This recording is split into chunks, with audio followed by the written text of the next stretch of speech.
this world, there is real evil. In the darkest shadows and in the most ordinary places. These are the true stories of the innocent and the unimaginable. When a family looking for stability invests their hopes in an old house, restless spirits prey on their fears, tormenting them until they leave. But when another family moves in, the dead become angry and will stop at nothing until the house is theirs.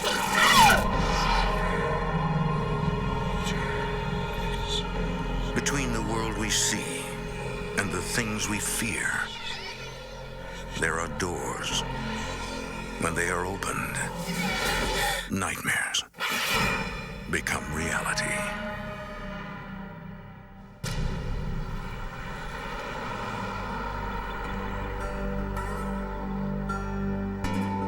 Union, Missouri, a small town about 50 miles southwest of St. Louis. European settlers helped establish the place more than 180 years ago. For most, their souls have moved on. But for others, the memory of a tragic past fuels their anger, compelling them to hound the living. Yeah, go ahead, take those in. In May of 2001, Stephen LaChance and his 3 children are beginning a new life. Hey, Eli, I found our glove. Hey, guys, come on, picture time. We just took one yesterday. Grandma meets one here. Stephen is a corporate trainer. He specializes in improving relationships between management and employees. Okay. Ready? Recently divorced, he has sole custody of his 3 children, Eliza, Elliot, and Eli. Okay, there we go. The house is a rental, but until Stephen is ready to buy a place of his own, it's a perfect solution. It was nice and large.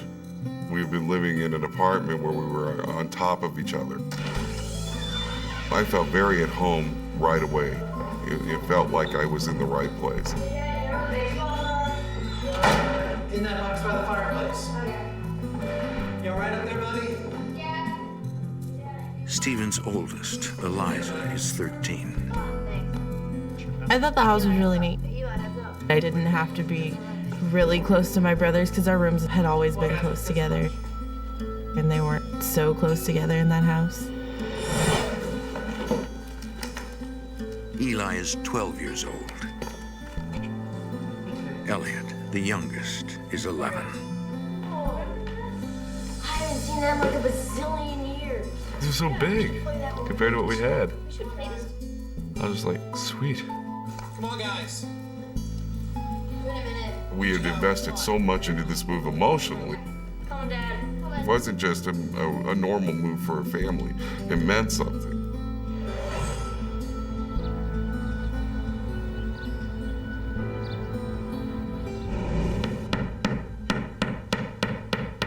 Stephen works hard to make their new house a home. It was the first good thing that we had had happen for us in a long, long time. Dad, where are you putting that? What do you think? I thought about it right over there. Awesome. I'm going outside. Okay, sorry.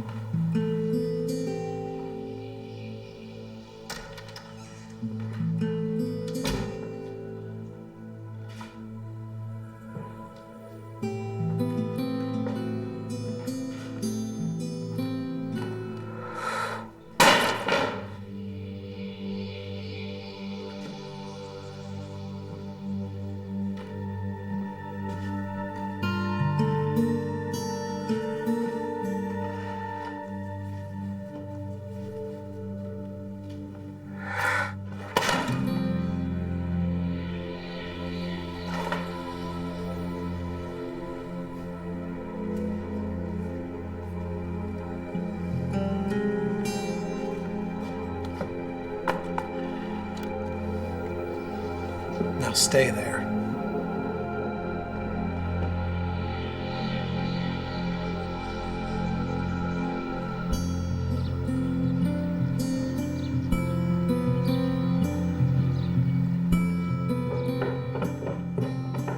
Stephen sends Eli and Elliot to the basement to get the garden hose. Eli, Yeah?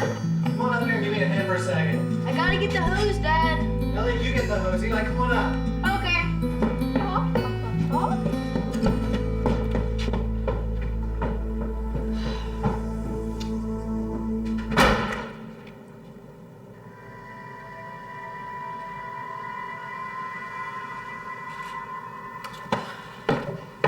Stupid hose. It's all wet. Jeez, it's heavy.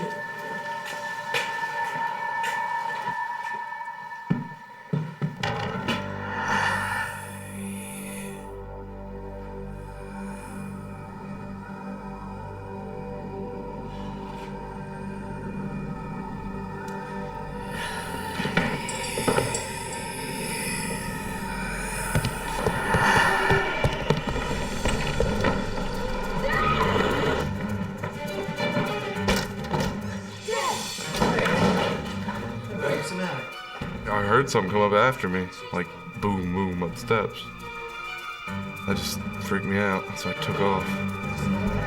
Was it a basement monster? Shut up, it's not you funny. guys, knock it off. Go out. Go Basement ahead. monster. You guys, come on, I'll take it. No, I'm not going back down there. Come on. I'm not going. I'll go with you. No. Okay. When I was trying to justify to him that it's the monster in the closet thing, you know, open the closet, there's no monster. I was doing the same thing with the basement. You take him to the basement, there's no monster. It was in your imagination.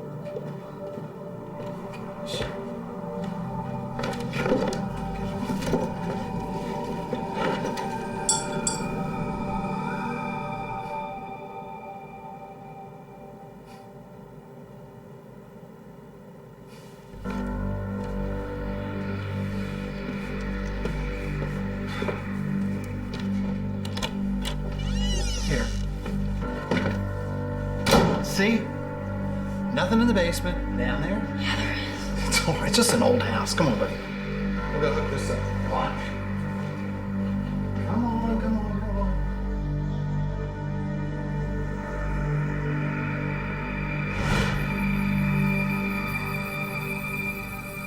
At night, the boys must camp out in Stephen's room until their new beds arrive.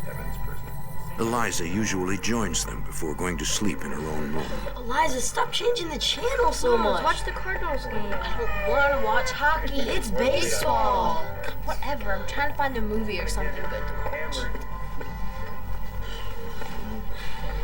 One more commercial and it's bedtime. Dad, I have to go to the bathroom. Okay. Congratulations. Elliot, come on, buddy. Don't be silly.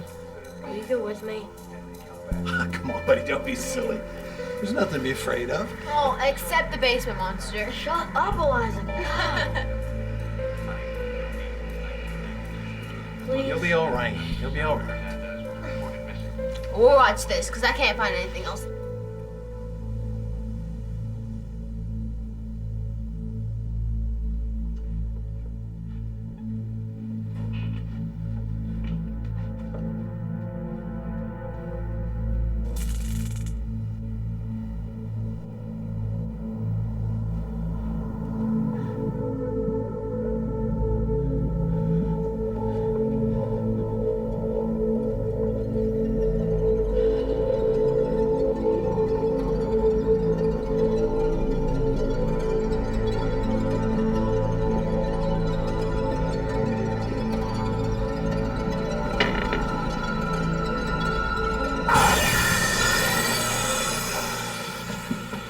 I was never that scared. My life.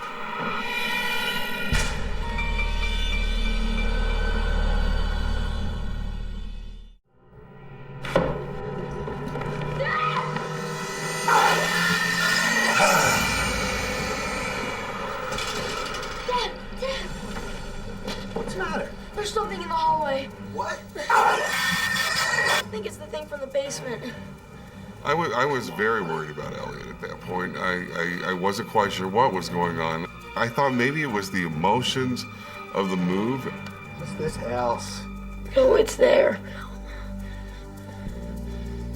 Come on, buddy. Nothing out there. Come on, I'll take you down. Now even Eli and Eliza feel sorry for their little brother. We left him alone about it because it seemed like it bothered him pretty bad.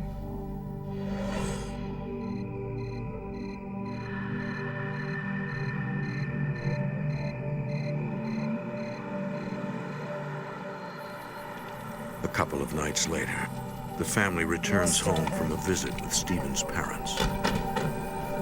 Who left all the lights on? It wasn't us.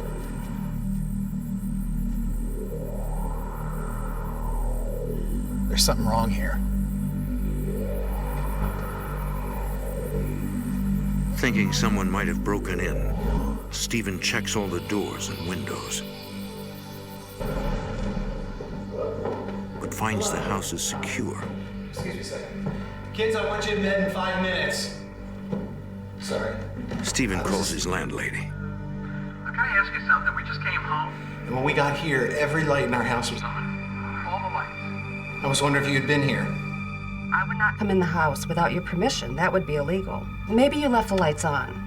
Well, maybe. I'm sorry to bother you. I know.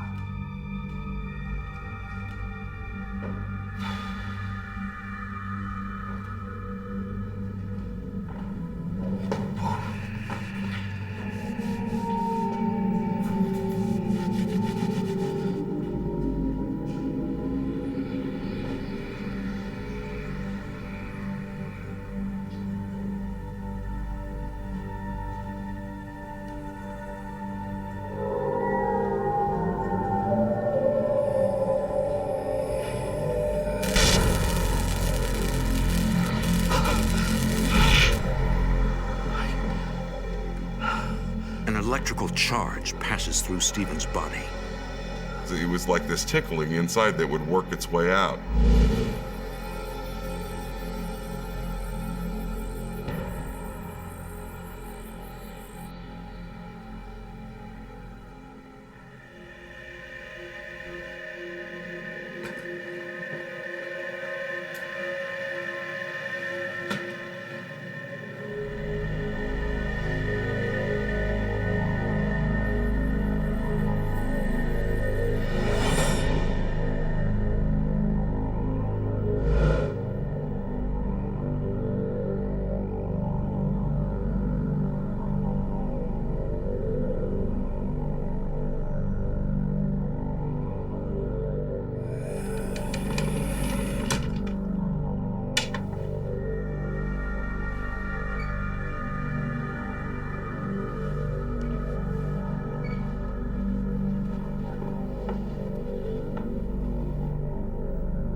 Eli?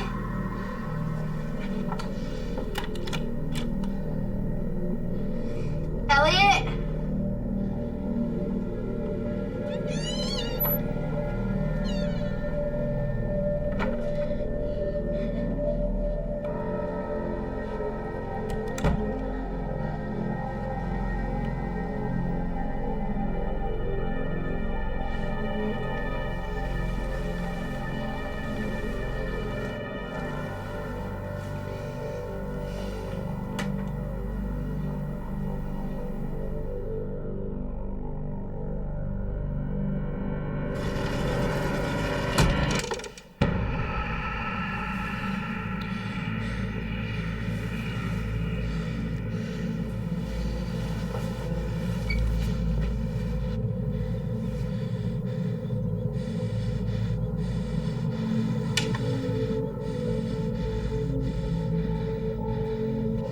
It scared me quite a bit because I didn't know what was going on.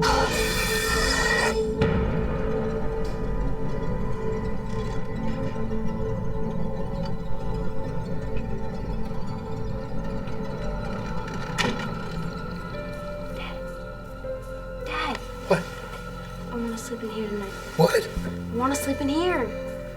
Every kid's gonna be afraid of the dark at some point in their life. That's how I justified it. She was just experiencing that thing that all kids do. No, I want to sleep in here. You saw it, didn't you? Go back to bed. Move over, no, guys. shut up and go back to sleep. Move over. you saw. Stephen wonders if the children will ever feel comfortable in the old house.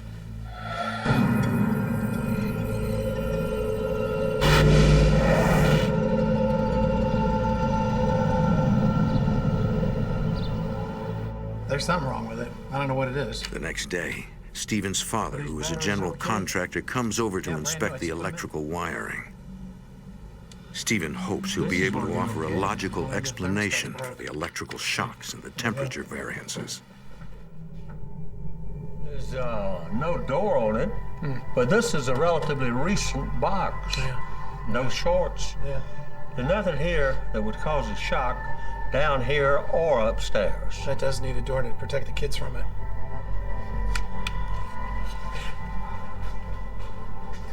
Hey, Steve. Look at this. What? That's a butcher shower. 3/4 of a century ago, the butcher's shower was used by farmers to cleanse themselves of blood after slaughtering an animal. The sink was used for cutting and cleaning the meat.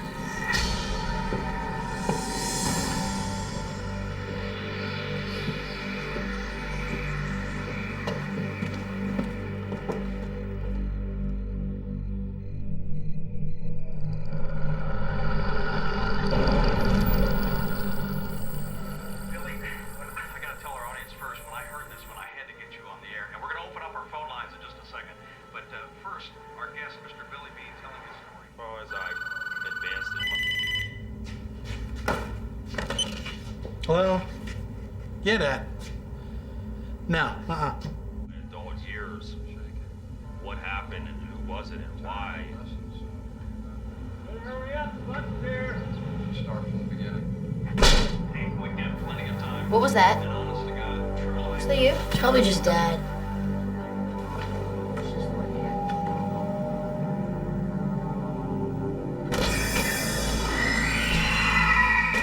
I heard screaming coming from I don't know where in the house, and I don't know who was screaming.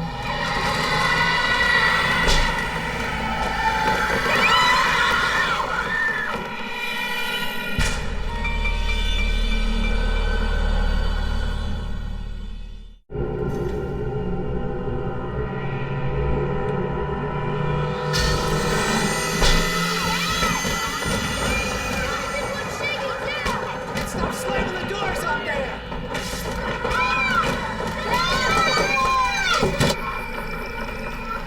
Hey, Dad, I gotta call you back.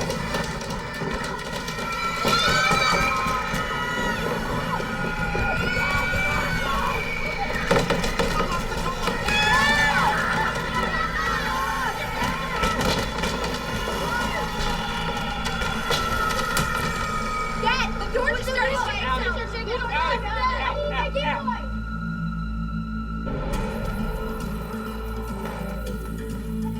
Finally, everybody believes her.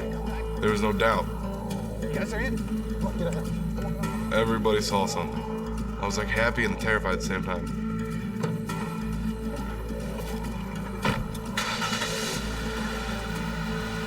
The family moves in with Stephen's parents until they can find a new home. Once my children were put in danger, there was no way I was ever going to step back in there.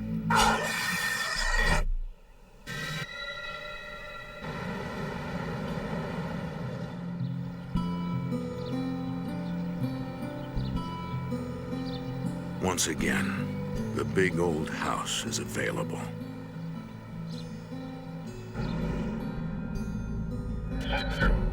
It isn't long before another family falls in love with it and signs a lease for the spacious home. I love it. The new tenants are Linda Marsh and her husband Emmett Bryson, and their 13-year-old daughter Ashley. Emmett is a maintenance worker at a nearby nursing home. Linda is a sales associate at a local department store. They've moved from a trailer park on the edge of town. We thought we'd hit the jackpot. You just felt so comfortable in there, and it was like home. In the days that follow the move, Linda takes some time off work to decorate the house while Ashley's at school and Emmett is at work.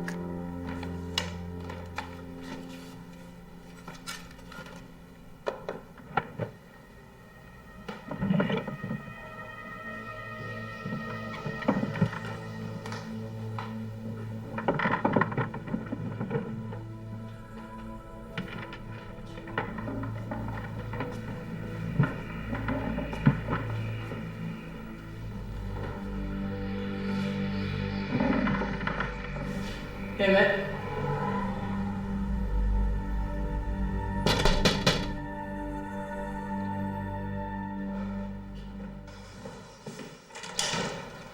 Welcome. Hi. My name is Emily. I live down the street. I made you a pie. Welcome to the neighborhood. Thank you. It's key lime. Hope you like it. Oh, I'm sure I will. It's not I too love sweet. it. Oh, I'm sure. Yep. Down the street. I love my house. I really don't want to move out. Enjoy. Oh, thank you. For the pie.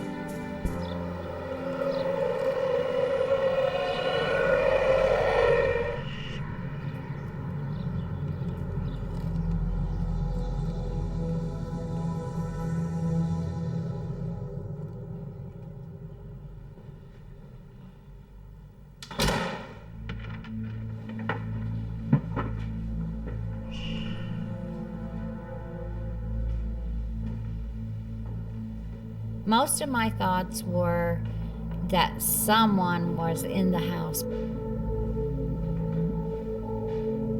I didn't know what I was going to run into. It was scary. And I'm thinking it's me.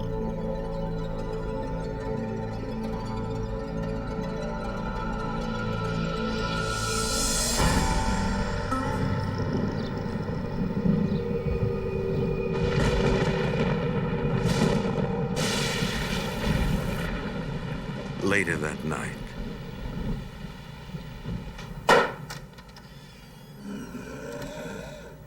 Mom? Dad? Is that you? Mom?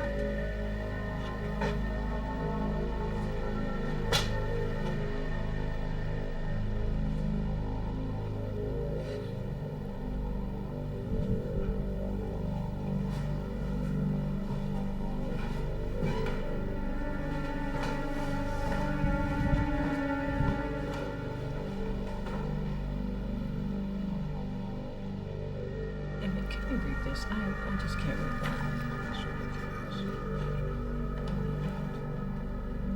Who was upstairs? Oh, no one. You want some dessert? Your dad brought some ice cream home. Who was slamming doors? Well, I thought that was you. I don't know what that was. It's just an old house. You're gonna have to get used to it. I heard something.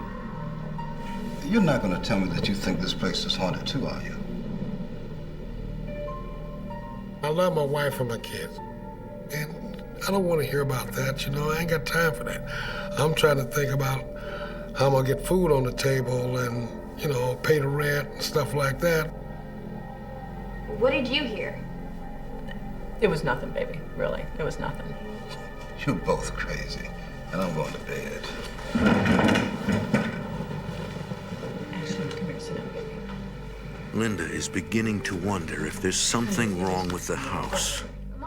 That's, I think, the first time I really started thinking, okay, this house is haunted. There's something going on here that we have no answer for.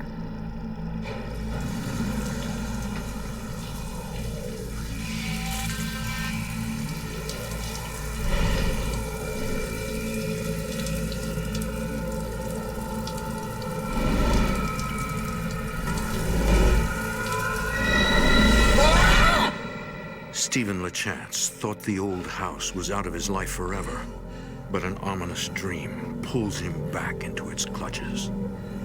It was a reoccurring nightmare that happened, but it frightened me. I had it enough times that something was trying to tell me something.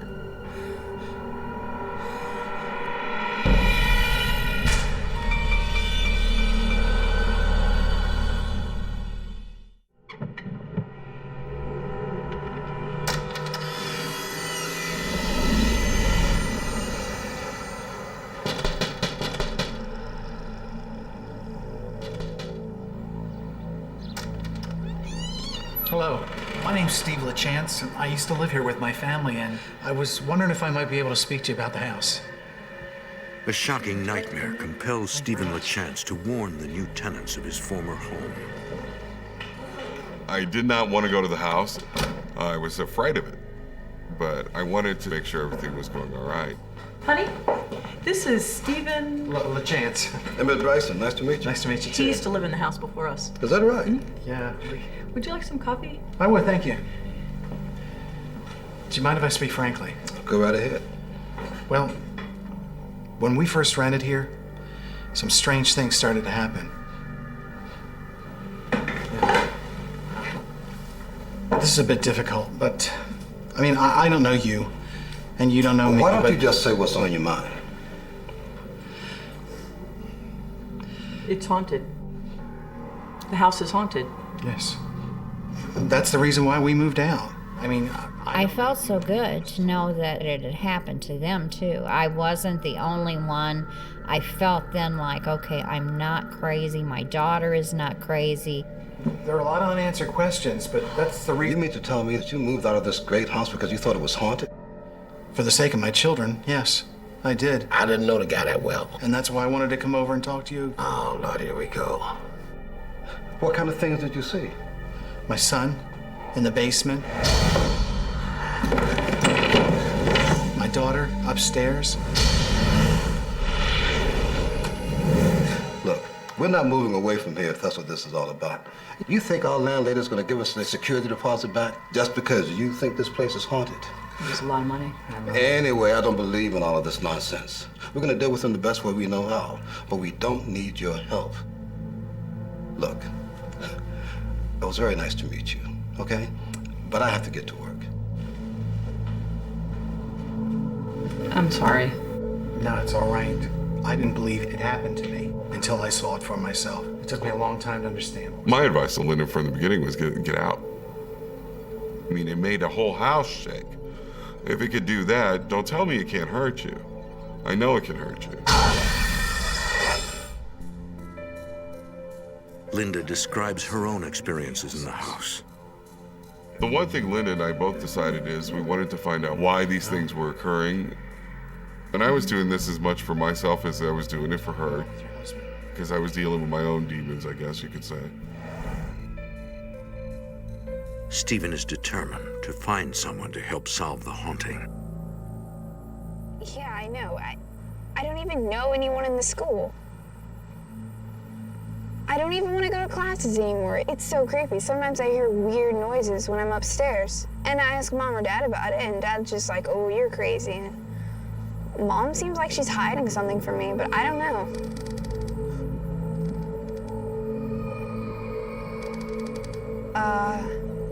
Hey, I gotta call you back. No, I gotta go.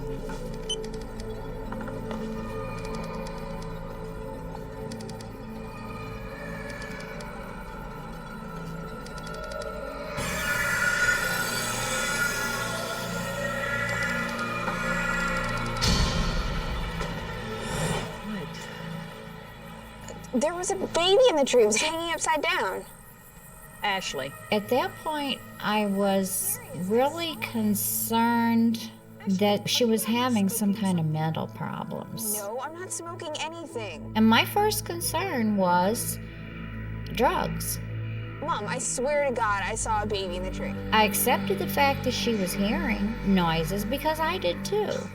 But as far as seeing things, I was not seeing the things that she was. You don't believe me? Ashley, there's nothing there. Forget it. Just leave me alone.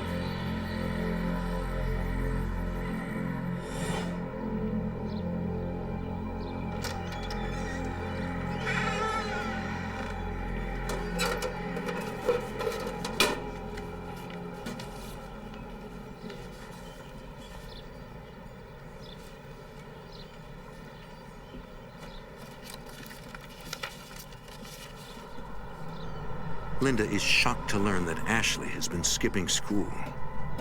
She didn't like school. She didn't go to school. I don't know, everyone here is so lame. She was just very unhappy. Ashley, we need to talk. I gotta go. I'll call you back.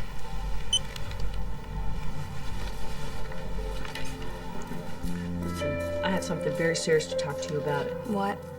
I know that you've been missing school. And Are you spying on me? No, I got a letter from your school. Unexcused absences, Ashley. Can you Ashley. believe this? Ashley. Oh my God, what have you done to yourself? Don't touch me. Ashley, what have you done? I cut myself, see? Why would you And I'll do it again, because it makes me feel better. I was just so concerned that she was going to commit suicide that I checked her in the hospital.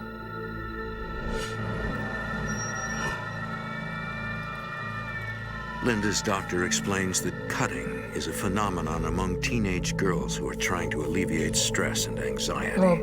The cutting releases endorphins. It's a substance that makes the body feel good. I was very upset. It gets too deep in the artery. I just wanted to get her some kind of help. Ashley knows this is no good for her. Ashley is committed to the hospital for a period of observation She knows. until the doctors can decide the best therapy for her. Stop cutting yourself. You're welcome. But Linda is afraid none of the doctors will accept what she believes, that Ashley's suffering is caused by something supernatural. I had a really bad feeling that somehow she was possessed.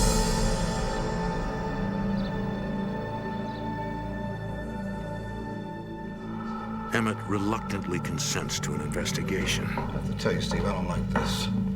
When Stephen finds someone who might help put an end to the haunting. Stephen, it's nice to meet you. Betsy Burnett Belanger is the director of a paranormal investigative team called the St. Louis Spirit Search. When we first walked into the home, we felt spirit activity. I could tell that it was not human and that it was something otherworldly, and exactly what it was, I had no idea. What was it? What did you feel? Okay, we did feel some activity as we came in. What I need is my meter.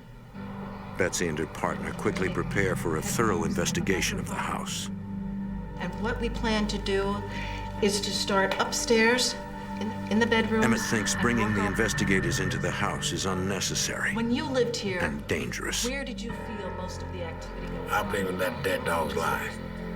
And I told him, you're gonna keep messing with stuff around here and you're gonna stir up something that you really ain't looking for. So I need you to stay here while we go through the house, and then we will return here and I will tell you exactly what we find. Okay? All set?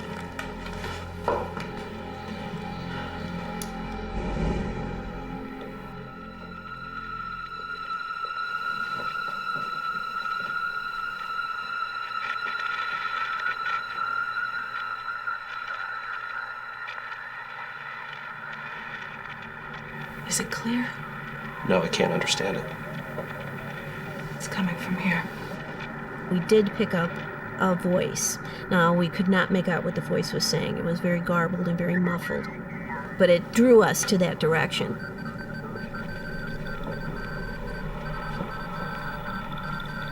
The EMF meter picks up electromagnetic fluctuations.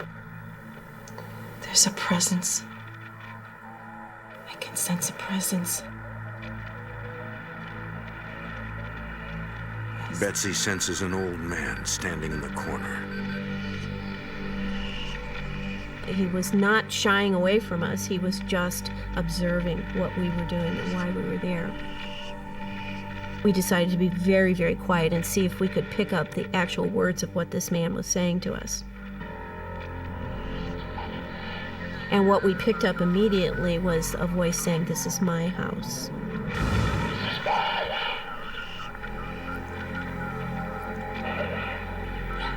So we got almost a scenario of his life, that this had been his house for a long period of time. He had no intention of leaving.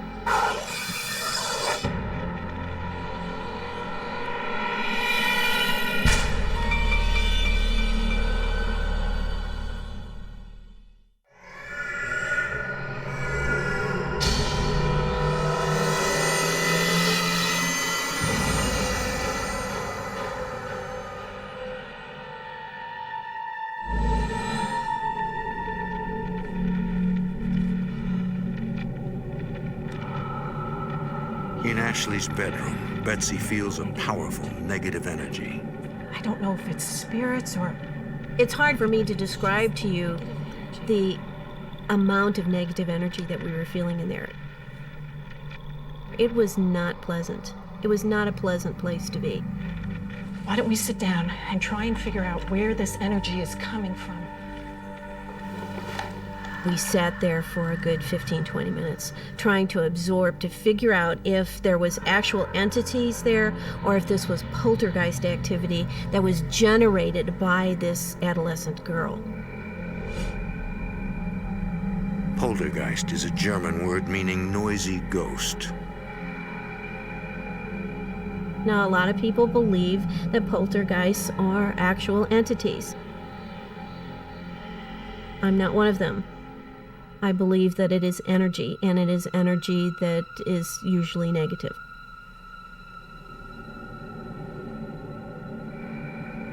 Betsy concludes that Ashley possesses psychokinetic abilities. She has created a physical embodiment of her own negative energy.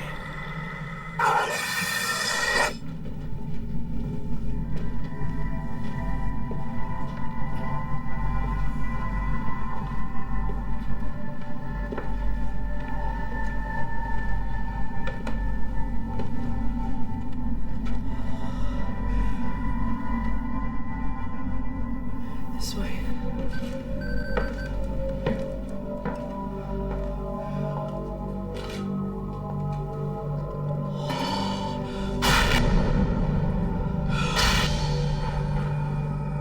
This entity was very excited and was very agitated by the fact that we were there trying to find out who it was.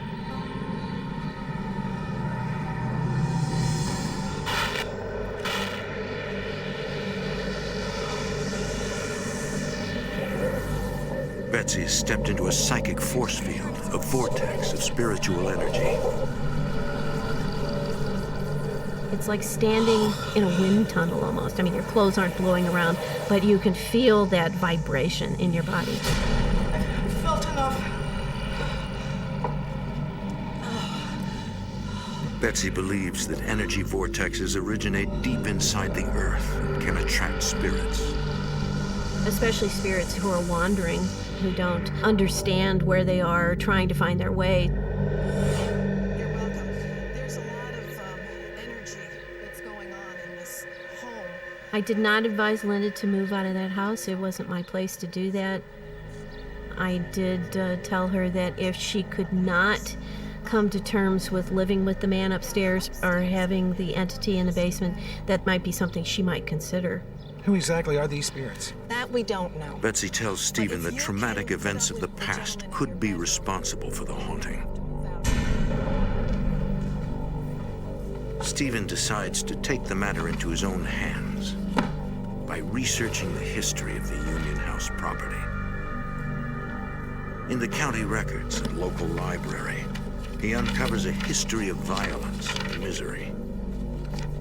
Stephen's research indicates that the property may have belonged to a Confederate officer and slave owner.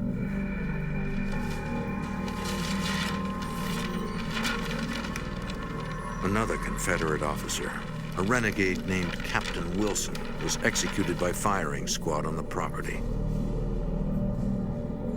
After the war, it was also the site of many shootings and murders.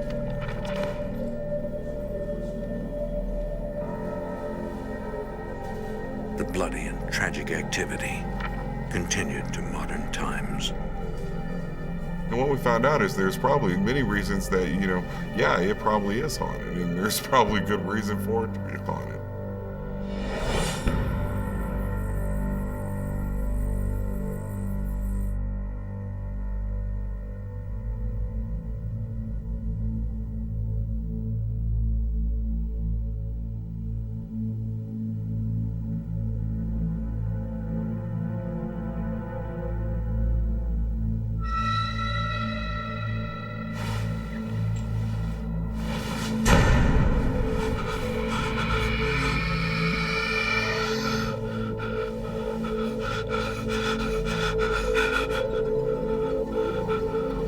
Emma?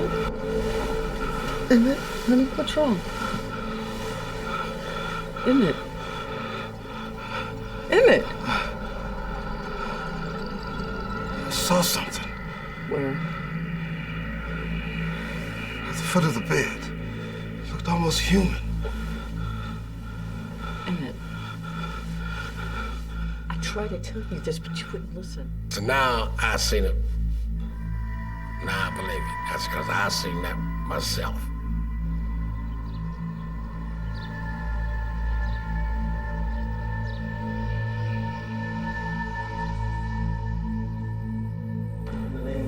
Hoping to rid the house of the spirits, Stephen arranges for a Roman Catholic priest to perform a blessing.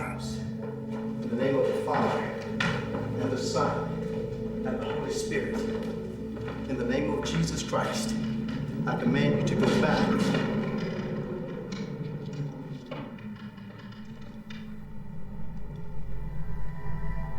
I bless this house in the name of the Father, and of the Son, and of the Holy Ghost. I'm going to have to leave. Father, you didn't do all the upstairs bedrooms. It's not necessary to do all the rooms in the house. But my son and the psychic said there was a lot of activity in the basement. He seemed like he was just very uneasy the whole time he was in the house.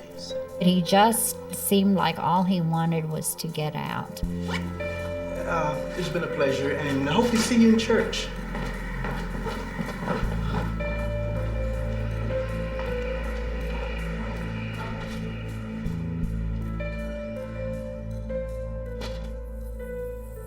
Although the blessing was brief, Linda remains hopeful that it worked.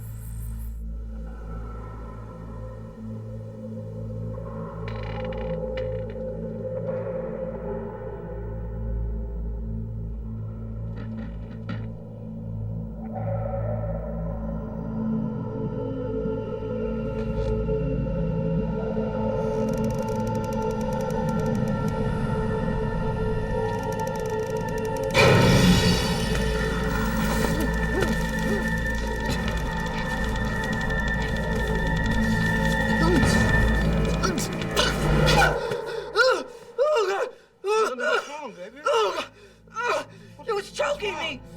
What was choking you? I don't know. It had its hands around my throat. Oh, it was just a dream. Emmett, it wasn't a dream. It was trying to kill me.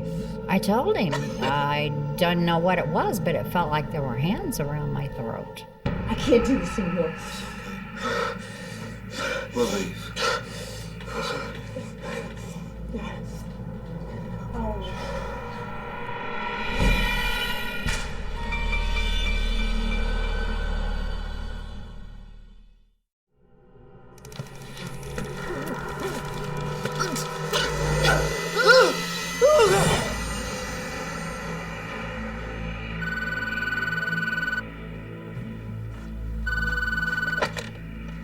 Hello? What's wrong? They're trying to strangle me. She was obviously headed to a nervous breakdown.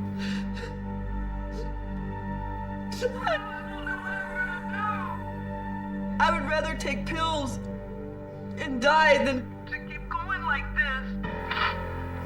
Now listen to me. And I said, pack your bags. Yeah, I said, I'm coming to get you, and we're getting you out. I'll be over there in 5 minutes. Stephen believes that the evil in the house is tearing Linda apart. Don't do anything foolish. Think about Ashley. Hurry.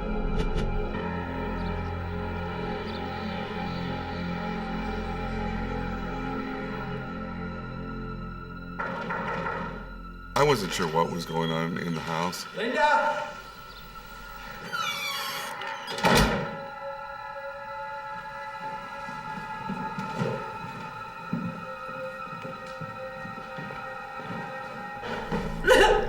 Linda. Linda. Okay, sweetheart, are you all right? Come here, come here, come here. I saw the bruises on her body. Who did that to you? Spirit. Oh, come on. Come on, come on. Come on, let me help you. Get up. At that point, she was suicidal. Here, come on, sweetie.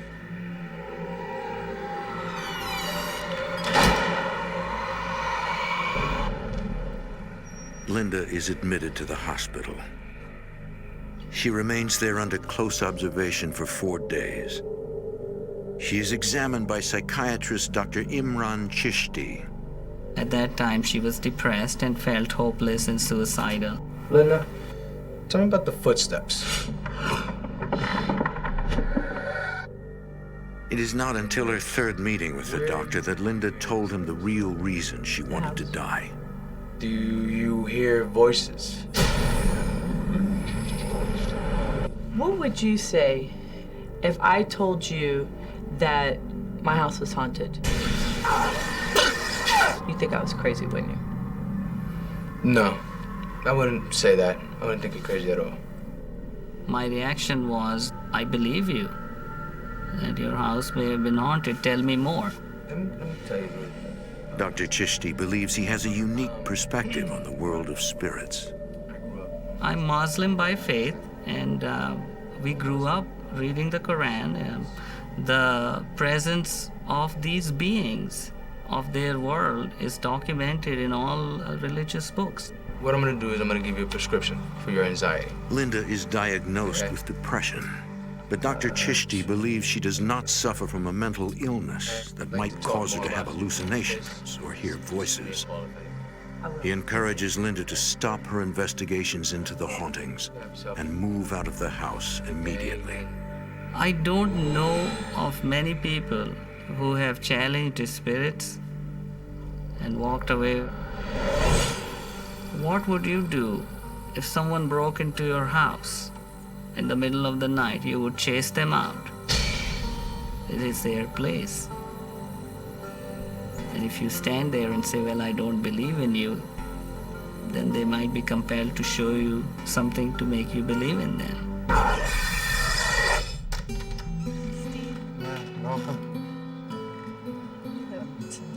Linda arranges to move in with a relative who lives nearby. Ashley is released from the mental health facility.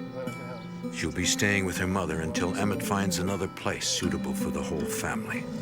Since we left the house, things are so much better. Our whole family life has just improved a lot. It's pretty much back to where it used to be.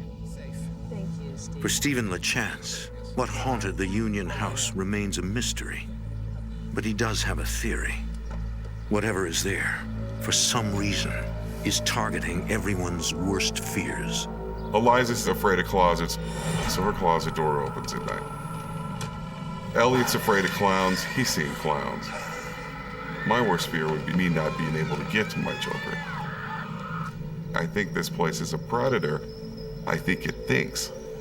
I know that sounds crazy, but to live through what I've lived through and to see how it would pick certain things that it shouldn't have known, but it did know, how else would you explain that? Soon after Linda and Emmett move out, another family with 6 children move into the house. Within 6 months, they too move out.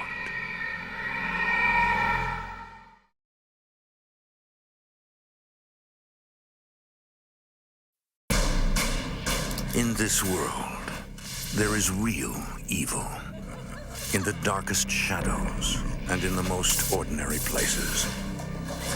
These are the true stories of the innocent and the unimaginable. When single mother Selena Warner moves into a new house, a childhood fear comes back to haunt her. She tries to ignore it. But when her sister encounters something supernatural, Selena can no longer deny that what she fears is real.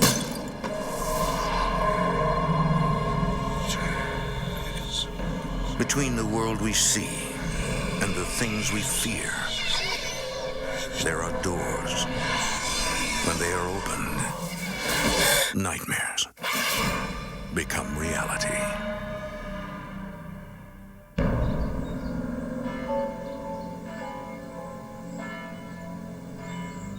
In the northern state of Michigan, the dark shadow of winter dominates much of the year. Vast numbers of restless souls are buried here.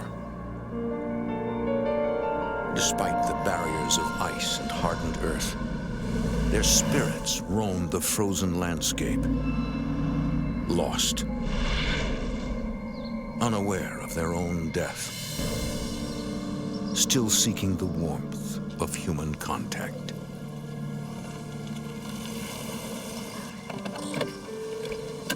Thank you. In the spring of 2000, Selena Warner separates from her husband and tries to make a fresh start. This is my street. You excited? Out of all the house searching I had done, there was nothing that was quite like this house.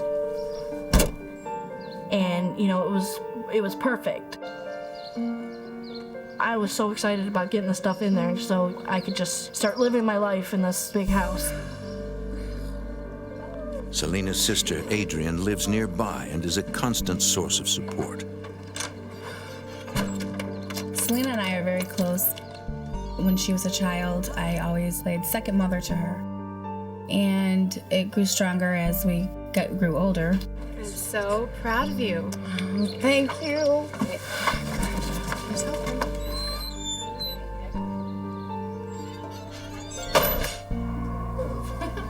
So this is Gabe's room. Selena's 3-year-old son, Gabe, stays with her grandmother while she finishes moving. It's so much bigger than his last one. I know, place for his toys, everything. I'm glad he's Now, which back. one's the closet? This one right here. It's big, it's nice. It's too big for him. Is that another closet, or where does that go? That actually goes up to the attic. Can I see it? Okay. Selena has always been scared of attics, ever since she slept in one as a child.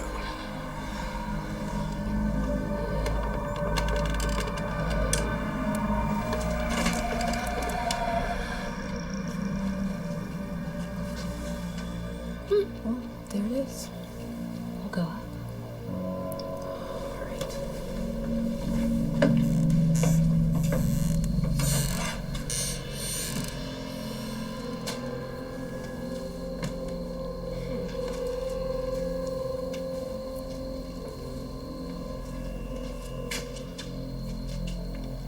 It's kind of small up here, but this could be used for somebody's room, don't you think?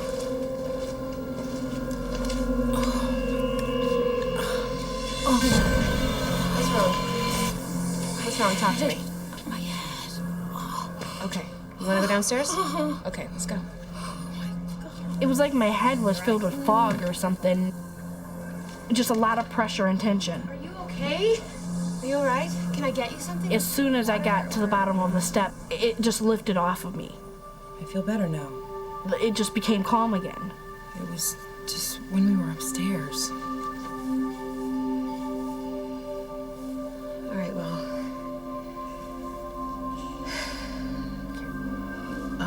You know what? Will you help me put this in front of the door? Sure. I don't want Gabe going up there.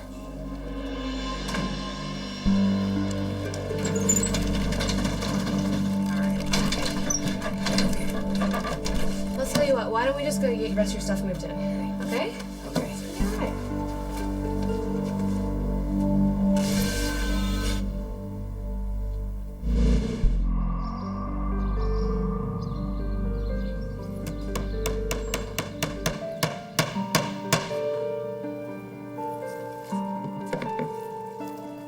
What do you do?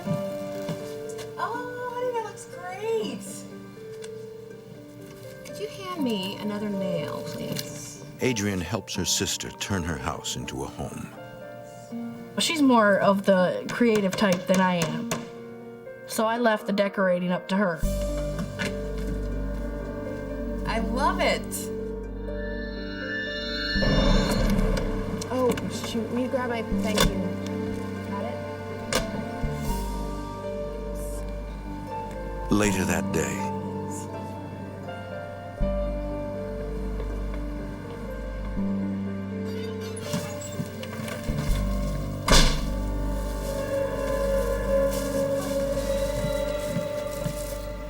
Take these. Huh.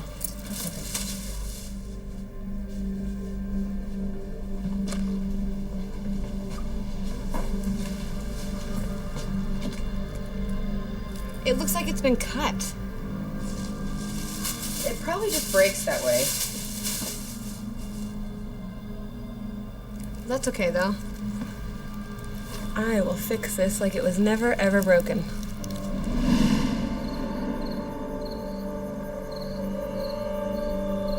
That night, once the house is ready, Selena picks up her son Gabe from her grandmother's house. Come here. Oh, good. You're good today. Did you have a good day? Yeah. You had a good time? Yeah? That reminds me. What's up? Did you get a chance to think about that question I asked you? I did. And? Of course, I would like to watch Gabe. Come on. With her grandmother getting older, Selena needs someone to take care of Gabe while she works. Oh, thank you. Oh my God. It was a very perfect arrangement. I knew that he was gonna be with someone safe, and he would be okay.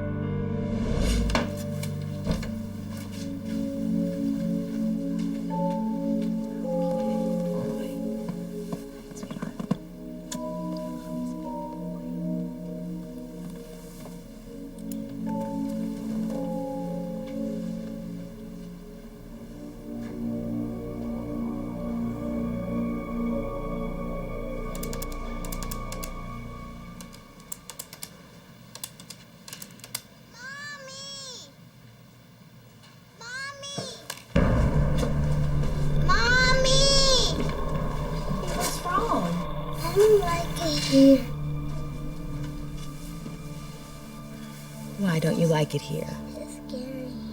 Why is it scary? Because it's new? He couldn't really explain to me what was wrong. Oh, honey, that's all right. Look, lie back down. Lie back down, good boy. I am going to be here with you, okay? I'm always right down the hall, all right?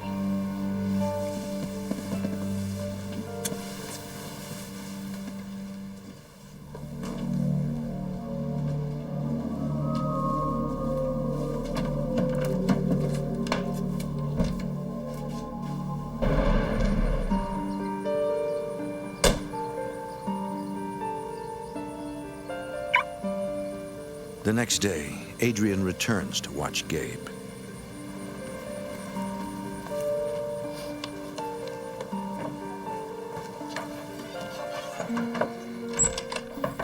Hey, it's me. Hey. Hey, I'm so sorry I'm late. That's all right. Oh, man. Okay. Gabe is taking a nap. Okay. I usually feed him around noon. Okay. I'll be at work. If you need anything, you know how to reach me. Yeah. Oh, and I made a key for you, madame. Thank you very much. You're very welcome. Call me if you need anything. Okay, have a good day. Thanks. I'll see you later.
I knew somebody was there. Just watching. Leave me alone. Stay away from me!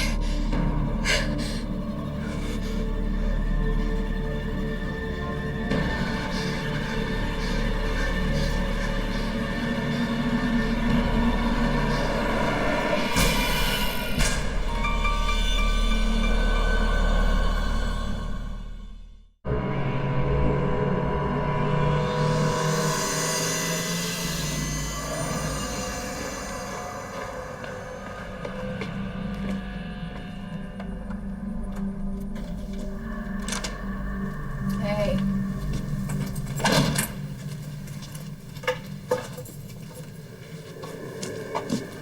What's wrong? I don't want to freak you out, but some really weird things have been going on around here. Like what? What's going on?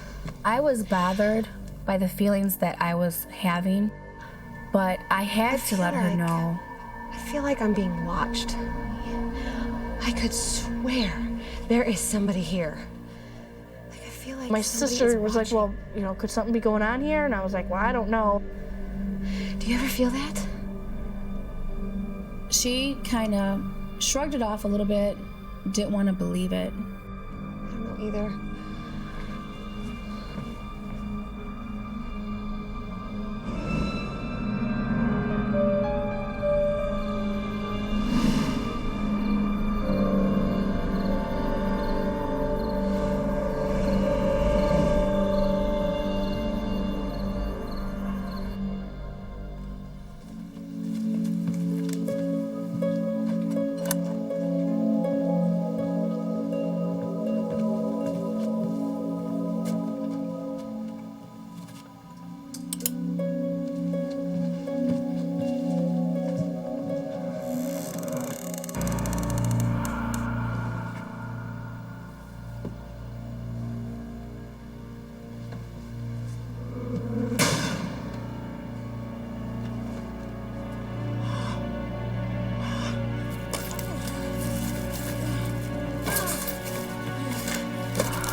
I mean, I seriously thought I was going insane.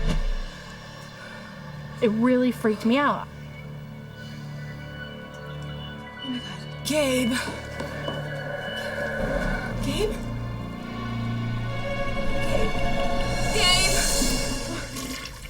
Oh God, you gave Mommy such a fright, young man. Oh my God, you just had to go to the bathroom. Okay, all right, sweetie, you get back into bed.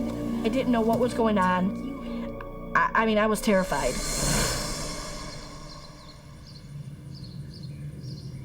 The next morning,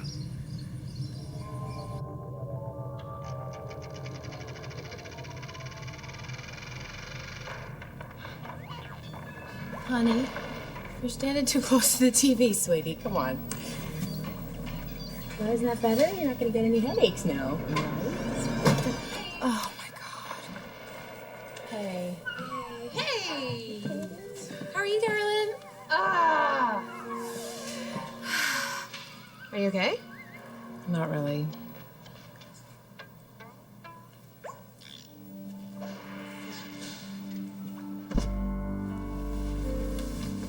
Is Gabe okay?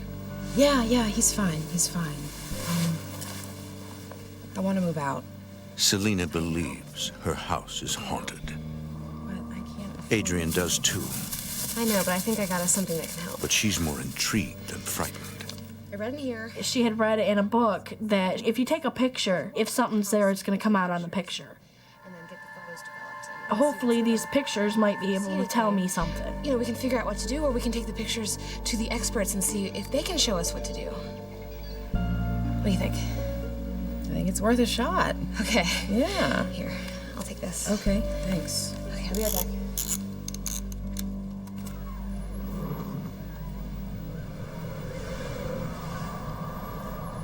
Selena? Selena, come here. Come here. Take a picture. There's something right beside me.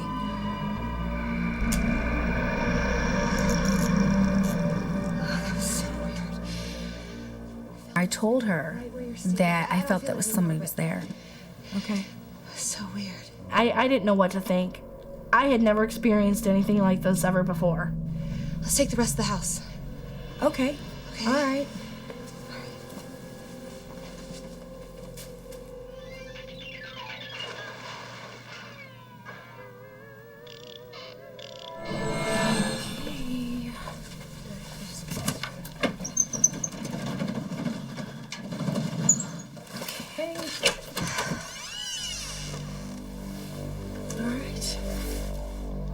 I'm not doing it.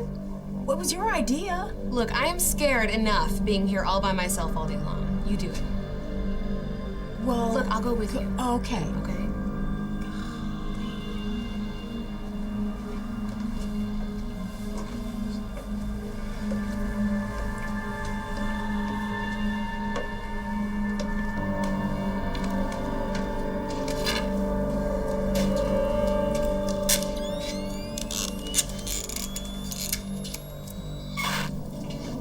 You okay? Yeah, it's coming back, but I'm okay.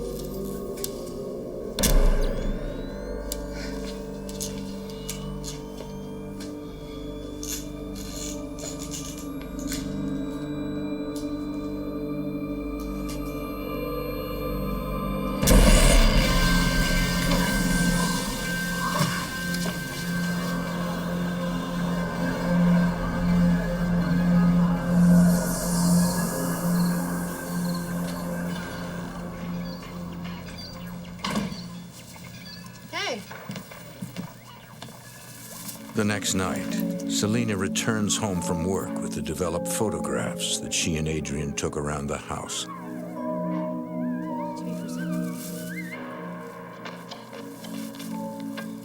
What's wrong? Look at these.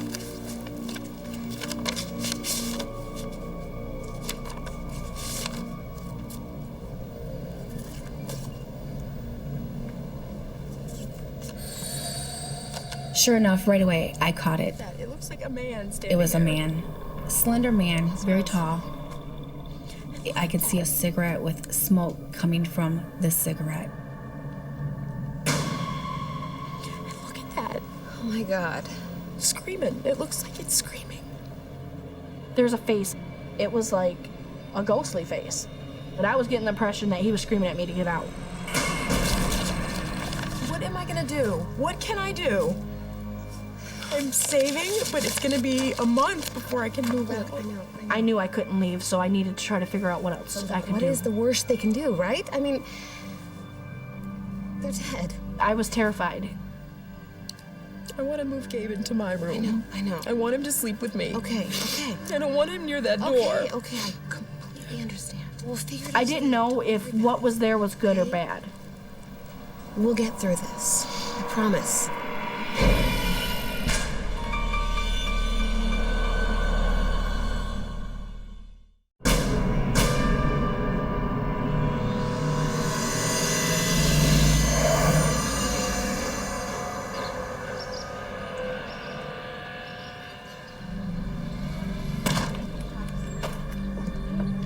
Adrian insists that she and Selena ask their neighbors what they know about the house. Okay, look, this stuff happens all the time, all right? Don't worry about it. Whoever we talk to, we can just, ask them if they've ever noticed anything weird happening in our house, okay? I was a little embarrassed to bring this up because I know not everybody believes in certain things like this.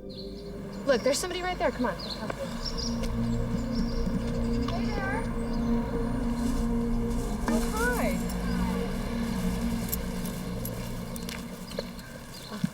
I'm Selena. Hi, Selena. And this is my sister Adrian. Adrian, Nice to meet you. Louise. Nice to meet Hi, you. Louise. I just moved into that house right there on the corner. I'm glad to see someone finally moving. We were just wondering if anything strange had happened in the house or anything odd. Nobody ever told you? Told me what? The man who lived here before you died in the house. He died of a drug overdose. What happened to the family after he died? They moved. Right over there. That red brick right there, that house.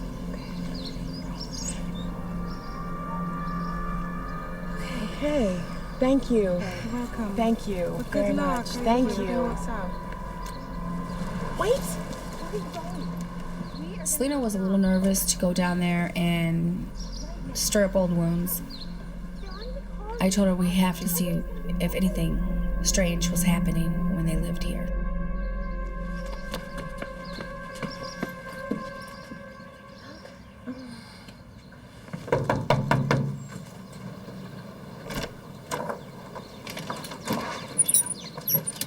Hi. Hi. I just moved into your old house on the corner.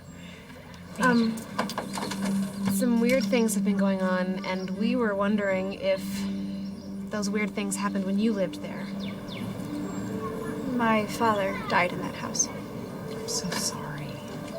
So am I. I was very, very reluctant to show her the pictures at first.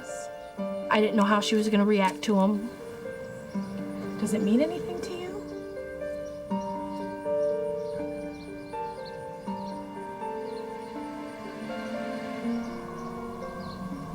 Where did this come from? I took them in my kitchen with Adrian. That's my dad in the photo.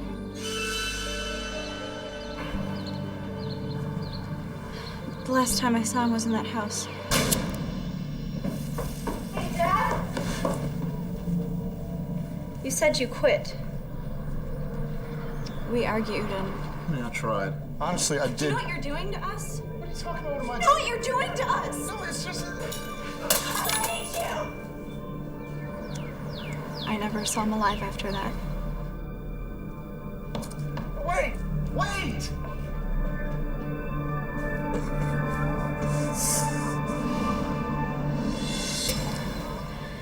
He died of an overdose that night. I'm so sorry. Do you think that maybe his ghost is causing problems in the house now? No. He made mistakes, but The daughter he said wasn't- that he was a good man. He wouldn't harm a soul. What's going on? These people moved into our old house. Take a look.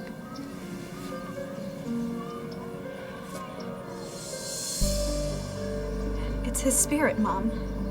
He's still there. They took a picture. How did you get this? I took it in my kitchen. This is how we used to talk. He would stand there and we would The talk. mother told me when she did the dishes, they would have conversations. And that's what he was doing. He was standing behind me, possibly wanting to hold a conversation, possibly wanting to get some help. I'm so sorry that we bothered you. I'm just really sorry. It's okay. Thank you. I felt like I had some questions answered. I might be able to deal with this a little bit better. I knew that the man that passed there was no harm to me or my son. I feel a little bit better, but We thought, okay, we're getting somewhere with this. And I felt better. And I'm not gonna have to worry about Selena and Gabriel. They're gonna be just fine.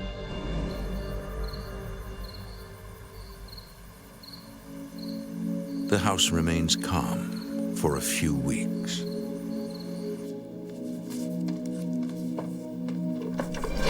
Jeez. God. Hi. Hey. Sorry. So how was everything tonight? Oh, it was fine. Yeah? Nothing unusual? No, not at all. Even with the attic? No, it was dead quiet. Good. Oh yeah, by the way, Gabe wanted me to show you this. He drew this for you. Oh.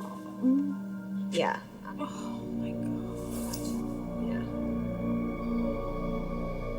I don't know what to do about that.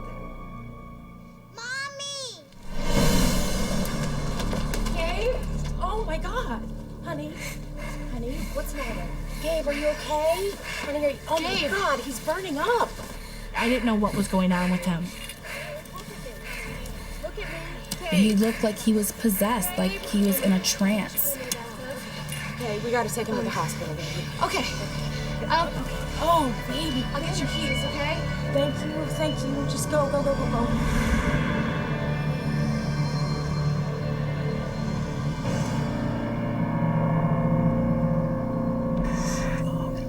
Doing a good job. Hey, does it seem like this? Like a surf? Oh, go talk to her.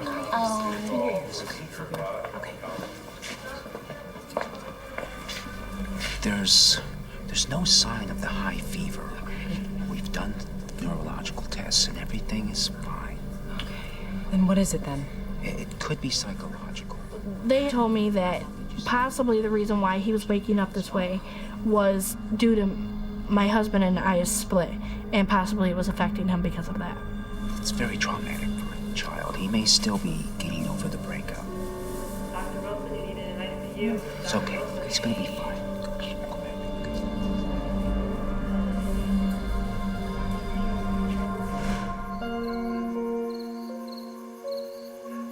Despite the doctor's reassurance, Selena wonders if the spirit in her home is causing Gabe's night terrors. Hey, what is all this? Well, I'm not going to be afraid in my own house anymore. And I wanted to get stuff that makes me feel safe. She hopes Where are that you gonna do surrounding this? herself with religious symbols will prevent the spirit from becoming aggressive. How was Gabe today? Oh, he was fine. He was a little tired, but I stayed with him while he napped, so it was fine. You are so good to us. It's all right. I mean it. Thank you. No problem. All right, I'm gonna take off. All right, I'll see you later. Drive safe.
Honey, wake up. Wake up. Sweetie, wake up. We gotta go, sweetie. Go for a walk, okay? Good chance, it's fine.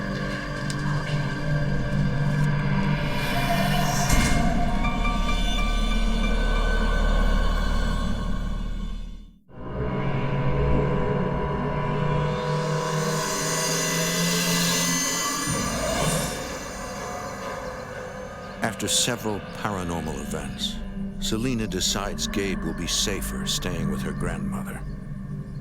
Meanwhile, Adrian is determined to help her sister clear the ghost from the house. I got frustrated. I got tired of it.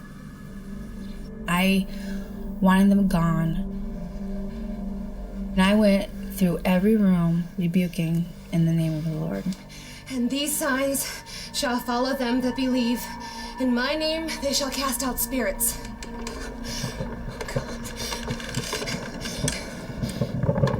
And these signs shall follow them that believe. In my name they shall cast out spirits. In the name of the Lord I rebuke you. I command you to leave.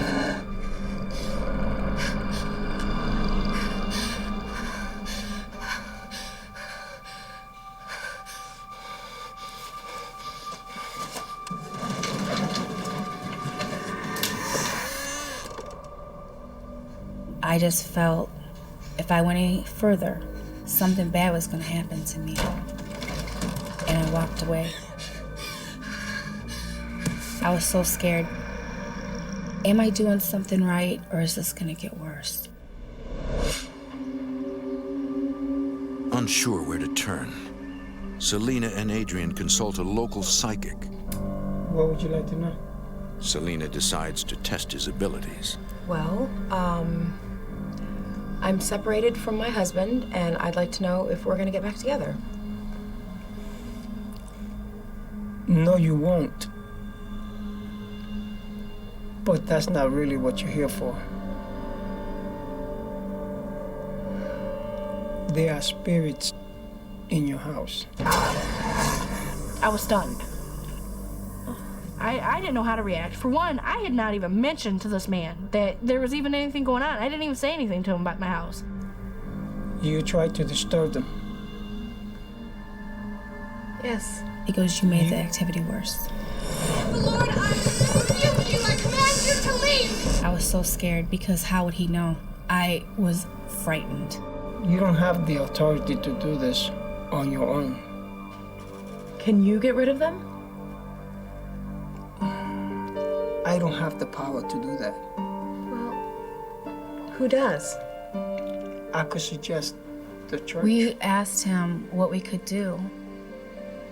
And he said that we could call around and possibly seek help through churches, things like that. But that's it. He couldn't give us any other help than that.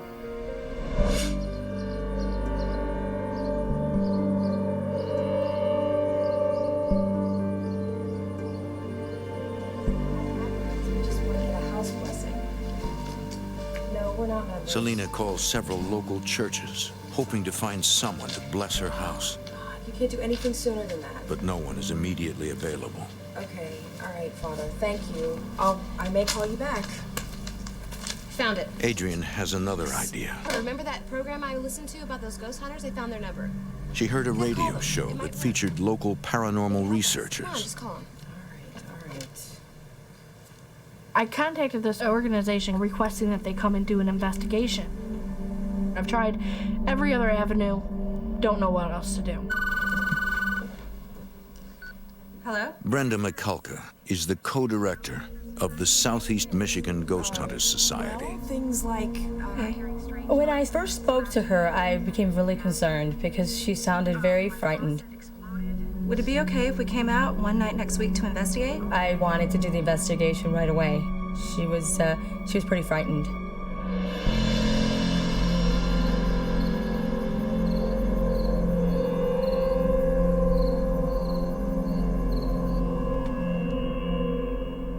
Brad McCulka is the team's director.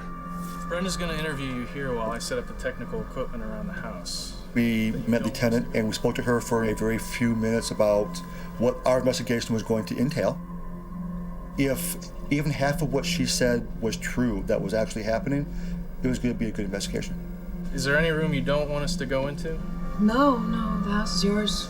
Go anywhere you need to. I felt a sense of relief. Oh gosh, this is gonna go away. We're gonna get help. The team's psychic, Mary Micah, is drawn to the attic.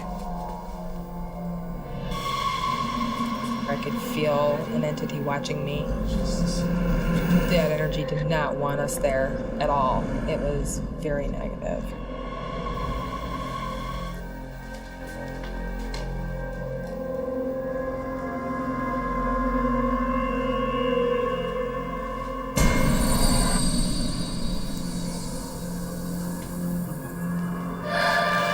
You could feel the entity sucking the energy from you. Everybody living there was invading on his space, his privacy, and he just wanted people out.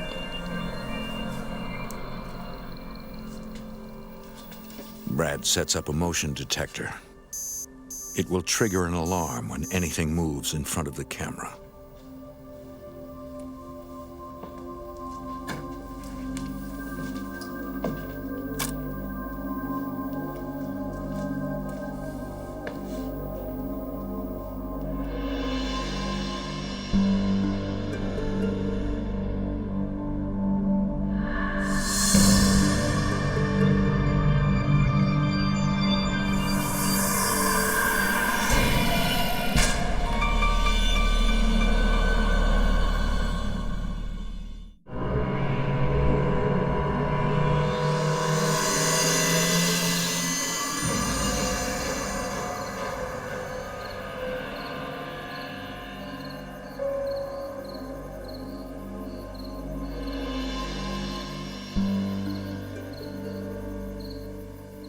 people live here? There's just two of us, my son Gabe and I. But Adrian babysits during the day, so she's here a lot. Adrian, you don't live here, but you've witnessed these events too. Yes, both of us have felt like we're being watched. They made me feel really calm and let me know that it would be okay. And they said they know it seems like it's a bit overwhelming, but they were hopefully going to be able to tell me what was going on there.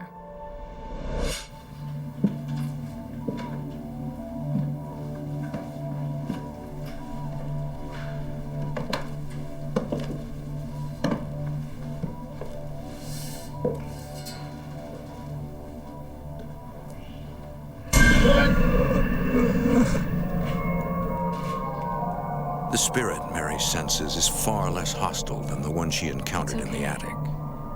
It's all right. It's okay. I sensed a lot of sadness. You can trust me. I didn't sense any hostility whatsoever.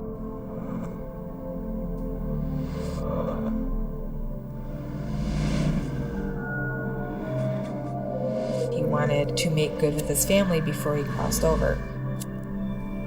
That's where the very sad energy was coming from. I thought it was just very sad that somebody that had a wonderful family and a good life could, get caught up into drugs and destroy everything they had and then die of an overdose and not be able to tell his family he loved them and that he's sorry for everything he did. I found that very, very tragic. It's okay. You can trust me. Anything else unusual happen? A picture fell off the wall in my room. It was really scary. Yes. The picture in what was that? Motion detectors.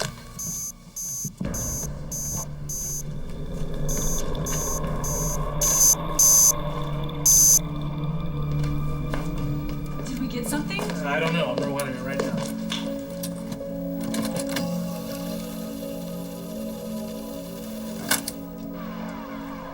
Did you see that? There. What? You see that? What is it?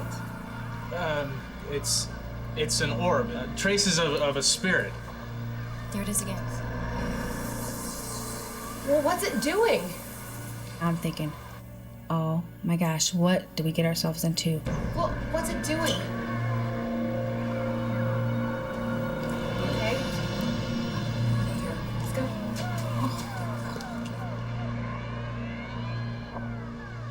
I was excited about what we were seeing. It was almost like you were given a glimpse of what we're all after. You gotta see that again. Feelings are nice to have, but you can't prove that. When we have that flashing light on video, that's like concrete evidence.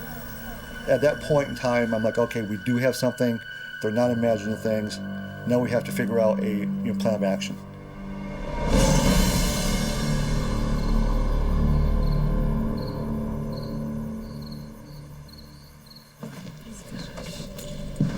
We have to go back, view all the tapes, find out exactly what you do have. After spending several hours in the house, the researchers are confident that there are at least two entities present. So what happens now? How do we get rid of these? I want them gone. I told them I couldn't move out. I could care less if the nice ones stay, but the one upstairs gotta go. Once we know more... The researchers are reluctant to tell Selena that they may not have a solution.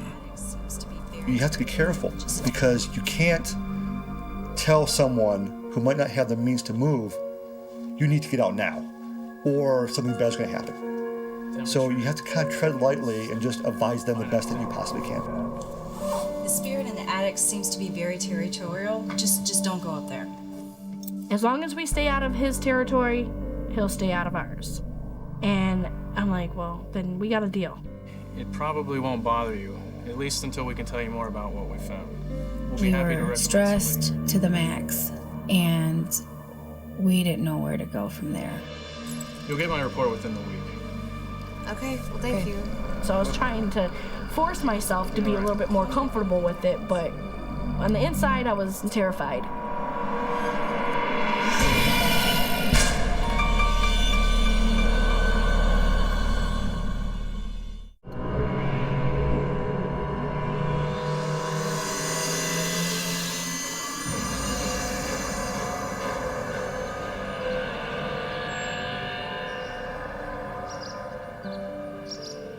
Yeah, sweetie, I'll be home for dinner tonight. Okay? All right, I'll see you later. Can you put Nana on the phone? Selena keeps Gabe at her grandmother's house while she waits for news from the investigators. Yeah, thanks again. Okay, yeah, I'll talk to you later. Bye. What's wrong? What if they can hear us? What if they know we're trying to get rid of them? That's what I'm worried about. Are you expecting anybody? No. I'm not either.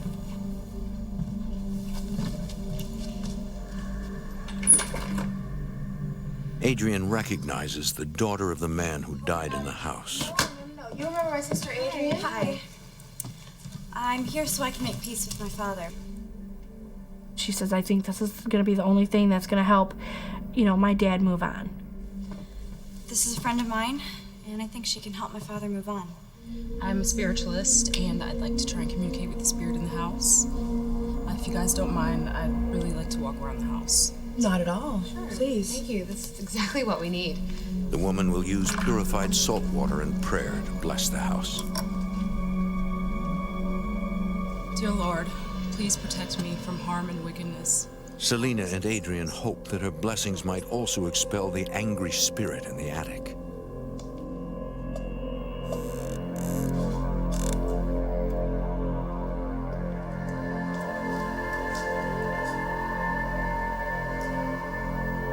You've passed on. You don't belong here anymore.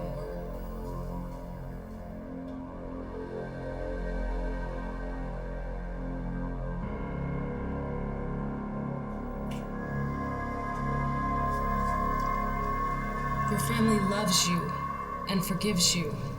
You can be at peace.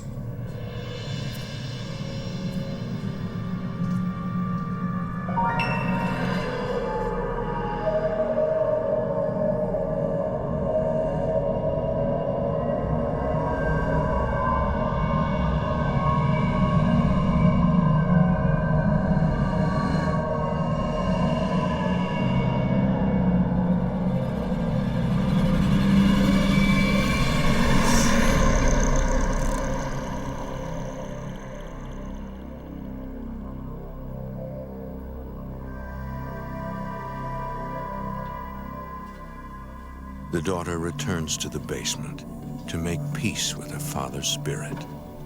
Dad, it's me. You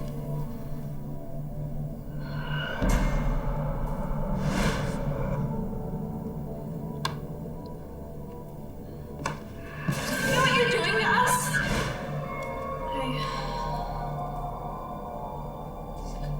I never want to see you again. I just want to let you know that you don't have to stay here anymore. We want you to be at peace. I love you very, very much.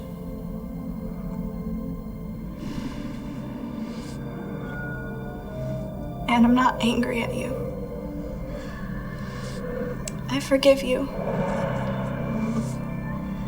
And I hope that you can forgive me.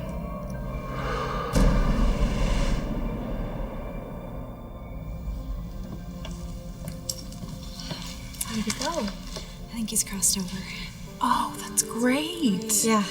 Good. It feels kind of different in here, doesn't it? It seemed like there is light in the house. If anything changes, if you feel anything different, anything unusual happens, please feel free to give me a call, okay? Okay. Anything unusual. Okay. Thank Thank you. Good luck. Thank you. If it was like an instant calmness, a ton of tension was just lifted off of us.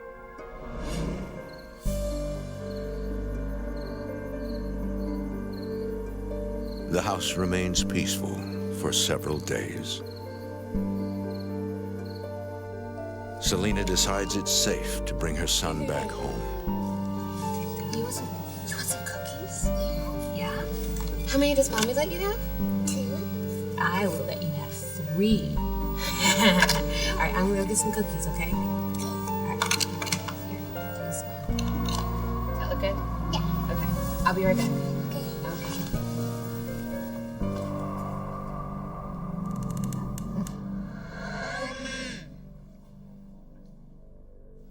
Okay. Gabe?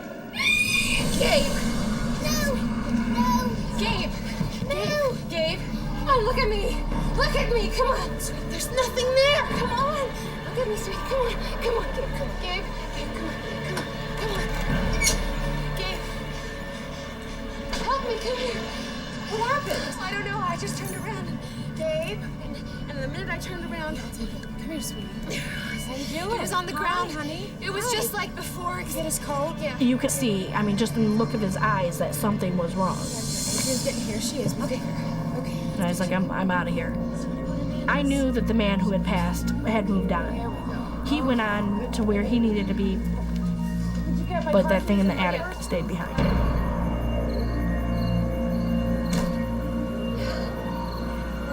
That night, Selena, Adrian, and Gabe finally leave the house for good. Knowing that I didn't have to go back to the house was relief. Is he good? He's all right. Go ahead. Okay. You sure? When I left that house, it was like an instant sense of peace. I just hope that whatever that was, it's moved on and it no longer hurts or bothers anybody else.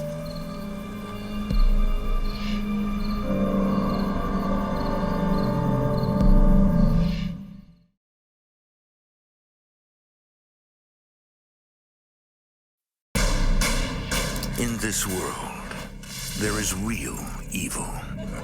In the darkest shadows and in the most ordinary places. These are the true stories of the innocent and the unimaginable. Mike Speranza buys an old fixer-upper for himself and his girlfriend, unaware it harbors a dark secret. Sinister forces prey on their sanity, tearing their world apart. Uncertain if he can stop the haunting, he must face his fears and fight back, or lose his home forever.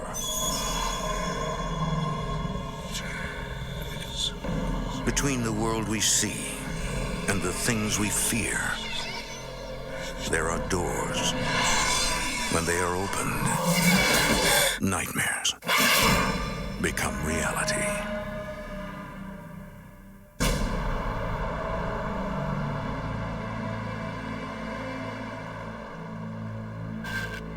Corning, a small city in western New York, known for its glassmaking and fine arts. Hidden beneath its scenic beauty lies a brutal history of death and despair. Tribal massacres, massive fires, and deadly floods. Today, some believe these tragic events have made this fertile ground for the supernatural. What, this one right here? This is it, 213. It's cute. What do you think, baby? You like it? In the fall of 2005, Mike Speranza is searching for a house with his girlfriend, Lisa Murray. Mike works for a telecommunications company, and Lisa is an artist. My apartment's right down the street. I never knew this place was for sale. Well, it's been on the market for such a long time. I just about forgot about it myself. Mike regards his experiences as personal and private. It's not bad looking. It's cool. He's agreed to share his story under the condition of anonymity. My girlfriend and I were going to move in together and just be together forever type of thing. This house would be great for a small family. Yeah. Plenty of space to work from home. Oh, what do you do? Paintings mostly, sculptures, stained glass too. That's the main reason to buy the place. And she would have plenty of space to do whatever she wanted. To work from home. Yeah. She could have a business in the basement if she wanted to set it up as a studio where she could even teach. So, when do we move in? Well, why don't we finish the tour first? Okay. All right. Come on. Fine. Let's go upstairs, shall we? Let's go.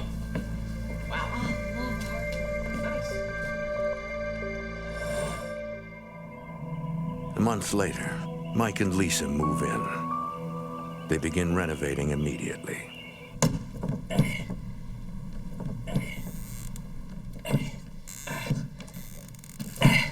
Hey, didn't hear you coming. Here. Yeah.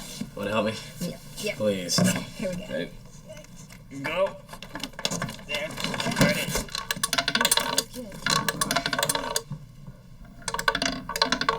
You would just hear clack, clack, clack.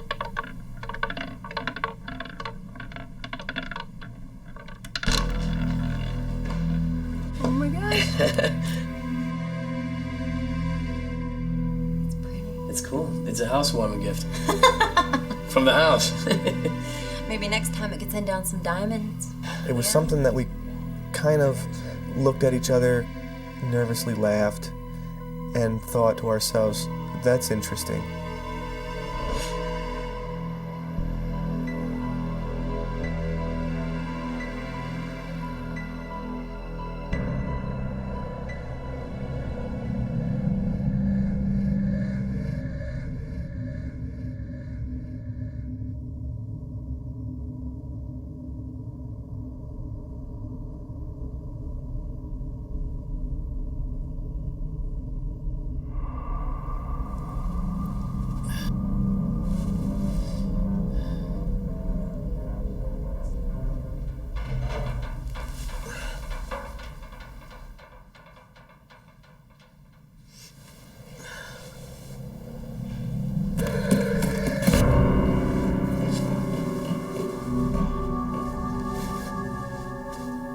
I was positive there was someone in my house.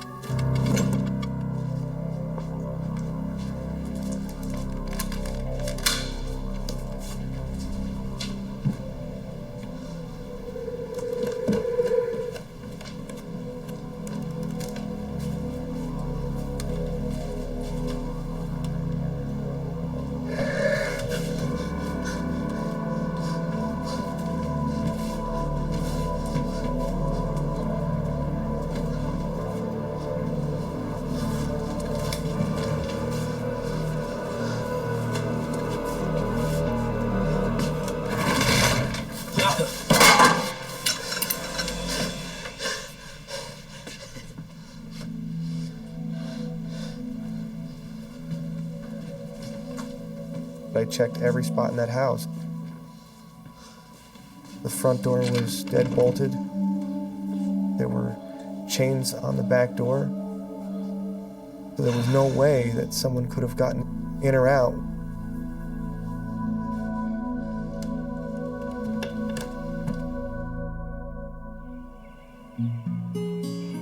A few days later, while Mike is at work,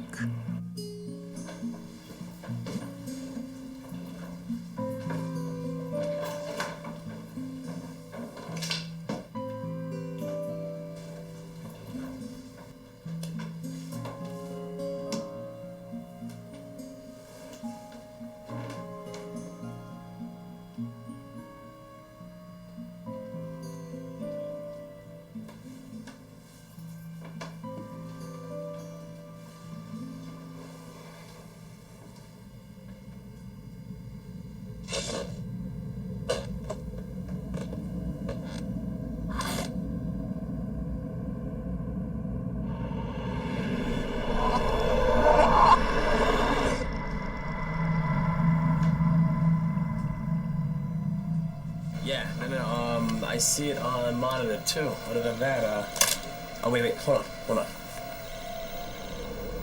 Can I call you back? All right, I gotta go. Okay, bye. Hey, Lisa, how's it going? It's okay. Something wrong? I don't know. I just needed to hear your voice. Are you all right? I was just painting and... out of nowhere, Lisa experiences a mysterious, overwhelming sorrow that she cannot describe. She said, I have no idea why, I'm just so sad. And it was completely out of character for her. Well, why don't you, just get out and get some fresh air, Maybe get out of the house real quick. Yeah, it's probably a good idea. I'll see you soon. Okay. Bye.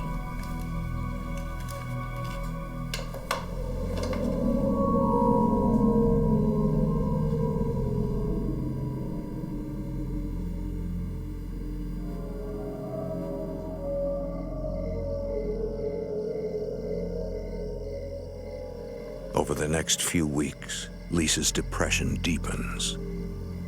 She would feel such pain, such sorrow, such grief for no good reason. Just being in the house by herself, she would be just so upset.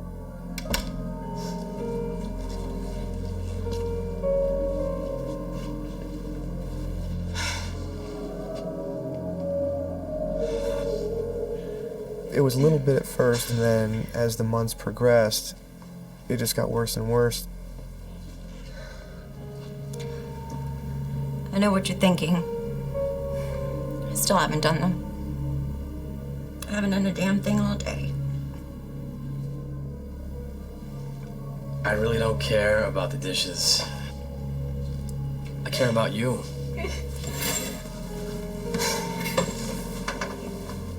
I'm worried about you. I think maybe we should go see a doctor or something. I don't need help.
I knew something was there, something was watching me.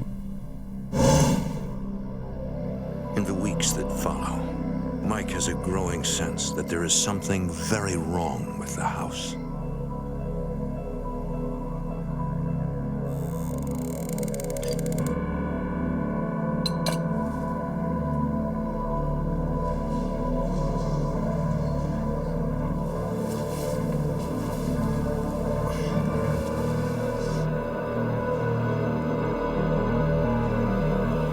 I felt something at the foot of the bed.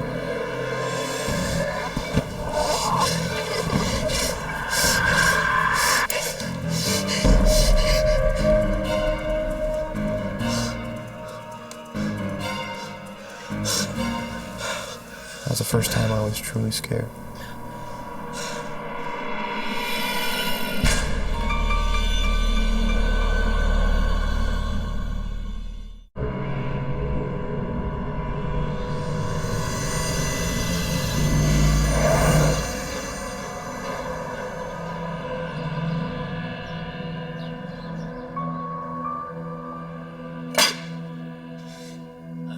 Didn't mean to scare you. No, I just didn't get a good night's sleep last night. I want to ask you something. When you're here, like, alone in the afternoon, do you ever get the feeling like something or someone's watching you? You must think I'm going crazy. Is that what you think? No. That's not what I'm trying to say. What I'm saying is, do you ever get the feeling that someone's here or someone you can't see? Because last night, During the day, I am the only one in this miserable place.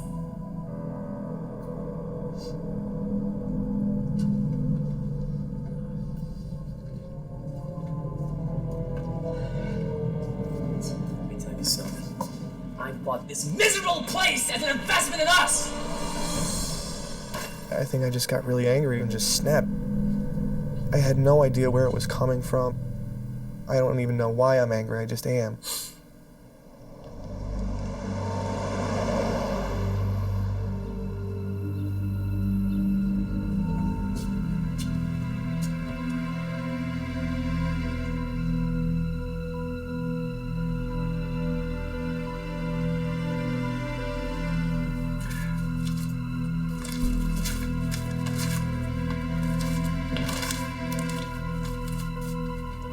The arguments with Lisa and the bizarre occurrences in the house drive Mike to bury himself deep into his work.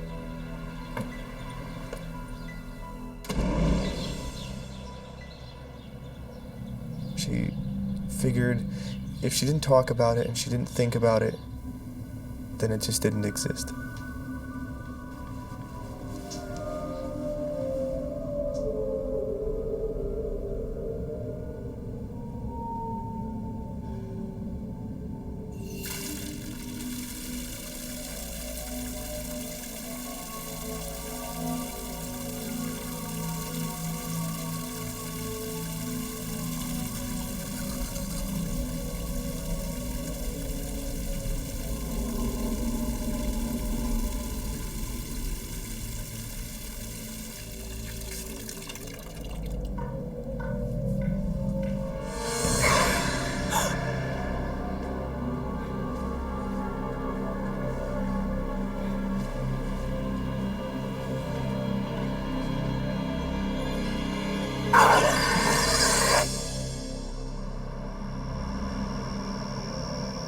As Mike returns home each day, he feels a sense of dread.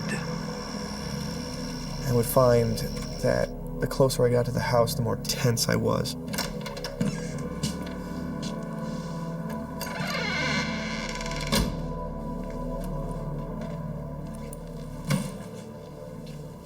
And I remember specifically setting the mail in a neat pile. Lisa.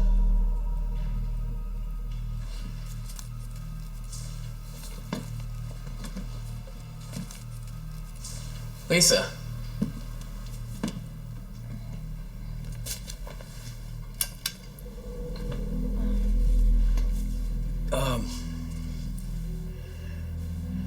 Did you move the mail?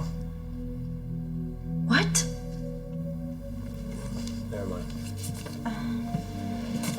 I was hoping that... I was hoping that we can talk about us.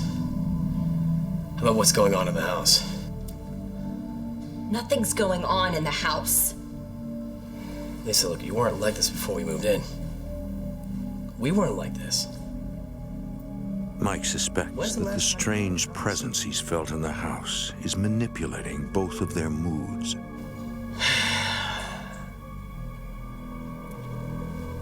All right. Lisa, I think for your own well-being, you should get out of the house. There was definitely an angry, sad, a very emotionally distraught energy in the house. I know I should just go visit friends and take a walk and go shopping and put on a smile for you. No, I think you should.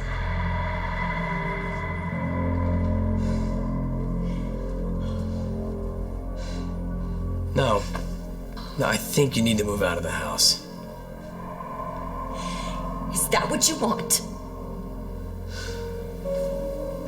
I think it's the best for both of us.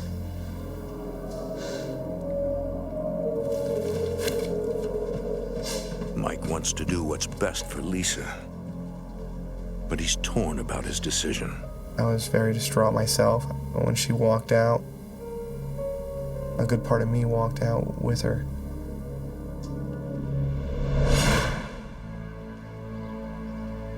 Mike spends his first weekend alone in over a year. He realizes he can no longer deny that his house is haunted. I came to the understanding that something was there. I didn't want to fear it. I wanted to understand what it was. I set up my webcam and just left it on record and recorded on my computer the whole day. Unsure who or what is knocking the mail on the floor, Mike tries an experiment.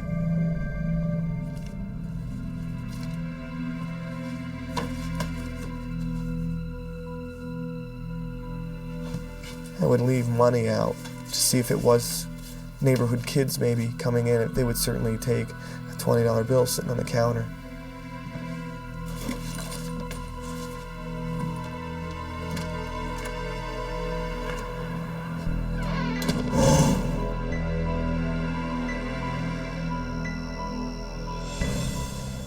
But that wasn't the case.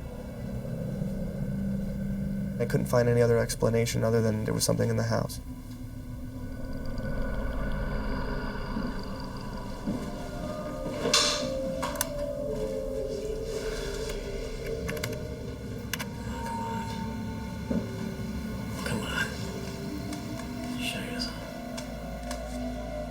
The recording reveals nothing unusual.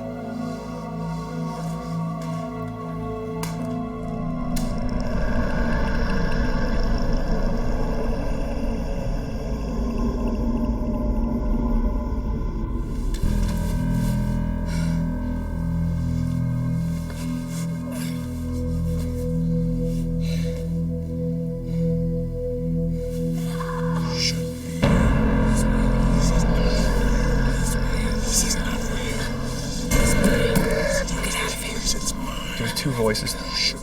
They sounded like they were arguing over me. That terrified me. What do you want? And everything stopped. I heard silence, like nothing was even there.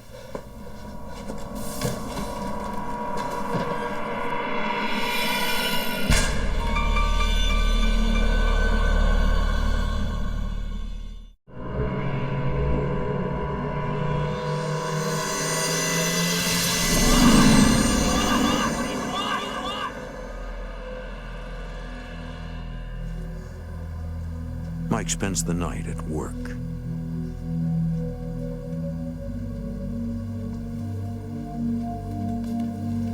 Oh, hey. Well, here, I got you some coffee, man. Look like you need a little more than I do right now. Thanks. So what's up, Mike? You know, Frank, if I tell you something about the house, can you kind of keep it quiet? Yeah, Mike, sure. What's up? I think the house is haunted. Yeah, right.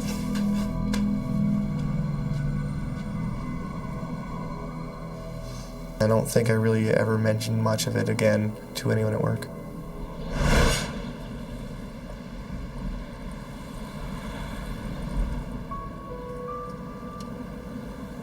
I don't know why I didn't leave. I was torn between, I think, really wanting to understand what was there and the fact that it was my house. I'm not going to be chased out of my own house.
He had just turned around and looked at me as if to say, hey, I was watching that.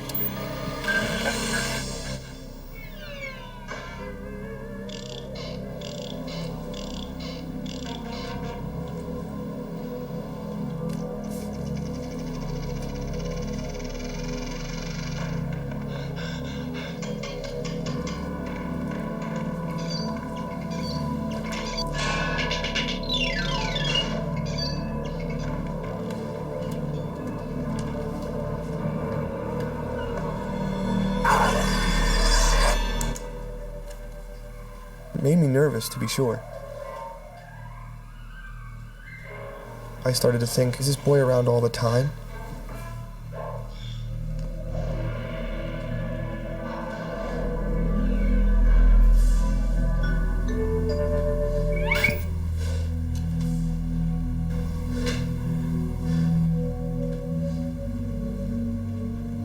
Mike tries to keep his composure,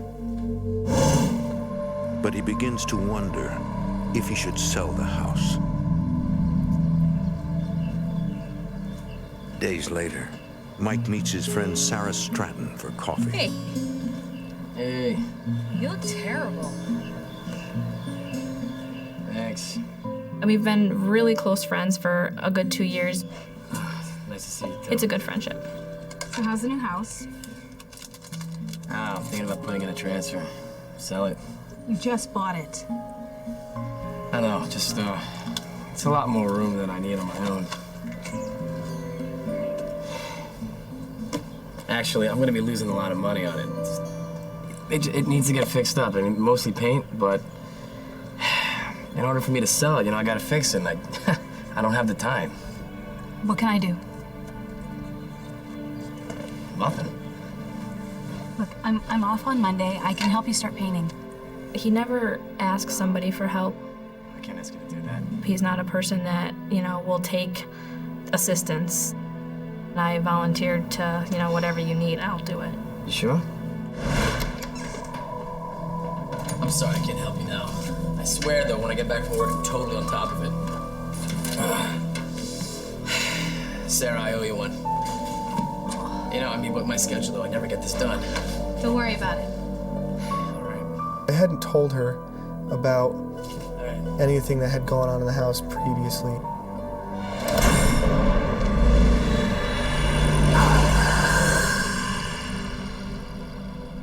I wanted to make sure it wasn't me who was crazy.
And I had this overwhelming urge to cry or sadness, almost the kind of sadness that you get when someone you felt someone has told you somebody has passed away. It was that kind of feeling.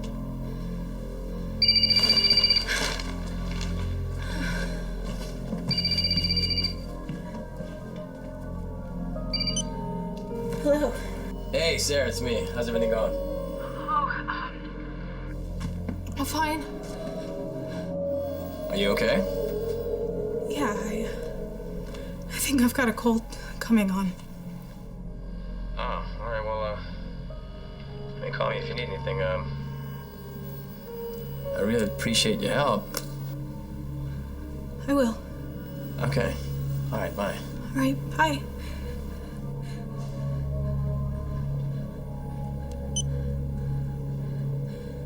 I'm not one who breaks out and cries very often. It was a good 20 minutes where I just felt almost like I couldn't move.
It sounded like walking on plastic, but it was very loud, like almost like somebody was rustling the plastic. I felt like I had to leave the house. I felt that if I didn't get out, something was gonna go wrong.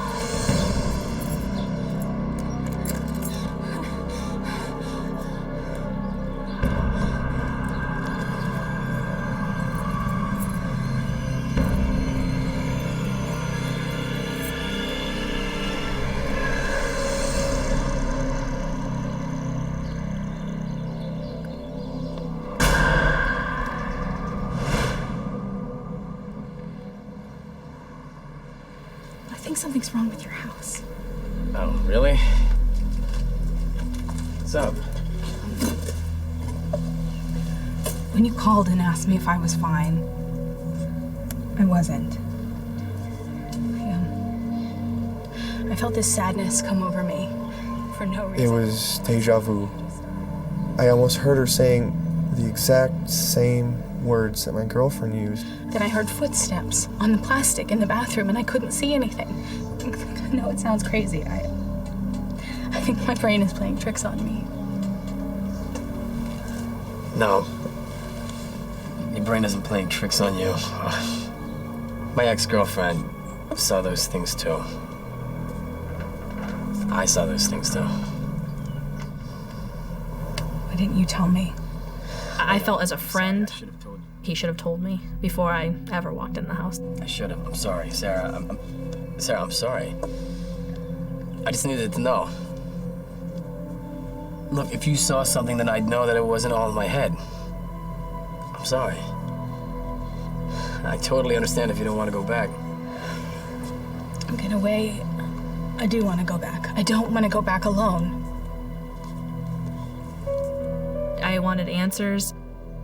I was not so much believing in ghosts, but believing that something was there, and I wanted to get to the bottom of it.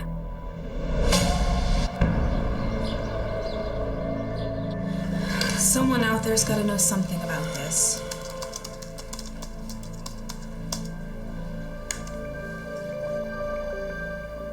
Hey, here. These people are right here in our own backyard. Come on, ghost hunters. Can we just call them? Let's just call them.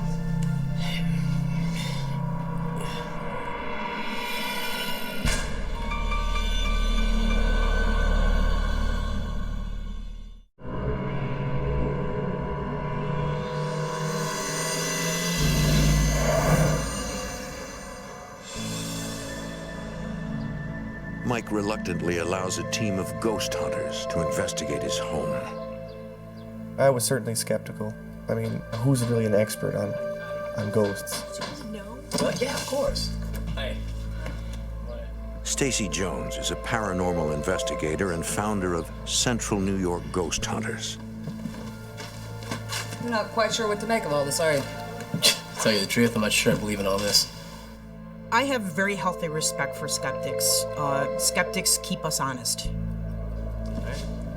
Stacy and her team specialize in gathering physical evidence of the supernatural. I think a lot of the evidence can be explained away as far as being a natural phenomenon. So what we try to do is actually go in and just try to find the one piece of evidence that we could actually prove out and say, yes, this is something paranormal in nature. Kyle Couchman documents every investigation on video. What I was told before going into the house was just that they had some strange activities going on there. They weren't real specific about what was going on. Regina Matthews refers to herself as a sensitive. I can sense things that have gone on in some locations. I guess you would call them spirits. James Aitchison rounds out the team. My area expertise is mostly film and audio. I do EVPs and take pictures. You get a lot of voice recording.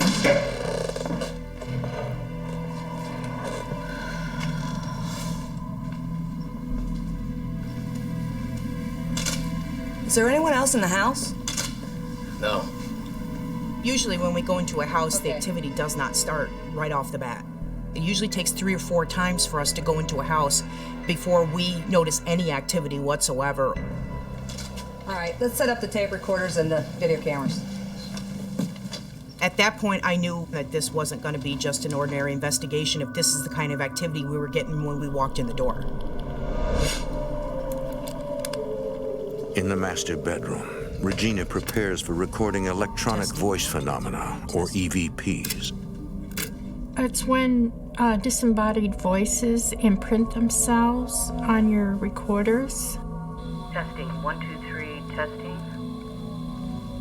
So I use the EVPs to kind of validate what I see or hear. Me? Well, you've experienced things before in the house, right? Uh-huh. Well, the spirits Stacy explains to Sarah that whatever is there may respond to her again. You'll be okay. And I very unnervingly said, okay, I'll do it, you know, but I'm like, don't leave me by myself. She'll take good care of you. We're gonna set up in the other room. Cal, you ready? Mike is unexpectedly called to work. Off to work? Yeah, I need the overtime. I gotta pay for the dream house. I figured a lot of things don't always happen when I'm there, so I left.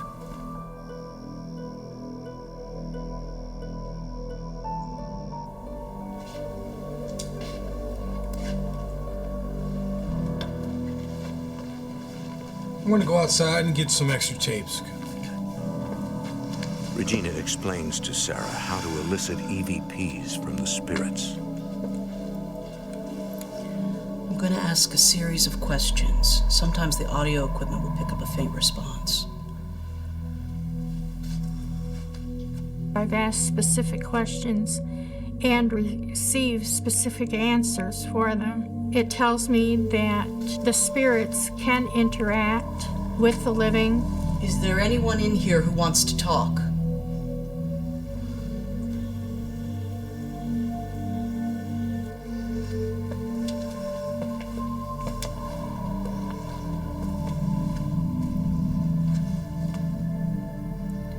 What is your name?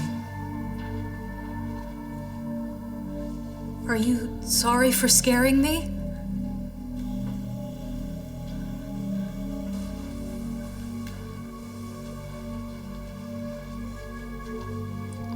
How long have you lived here?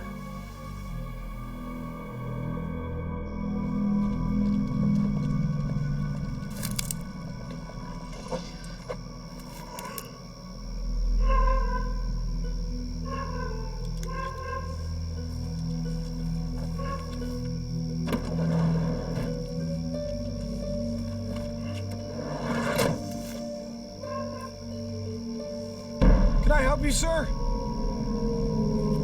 Can I help you, sir? Excuse me. Excuse me, sir. Hey!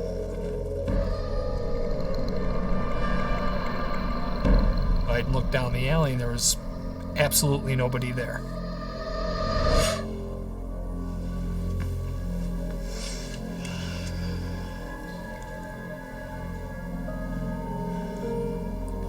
What do you want?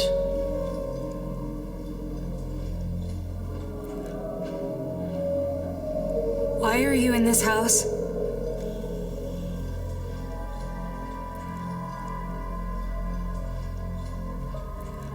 Are you angry?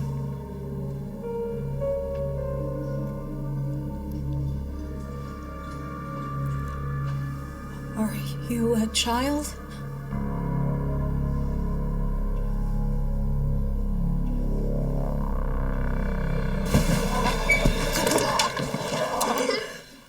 We felt what was a small, like a toddler, climbing up on the bed. Are you a boy or a girl? How old are you?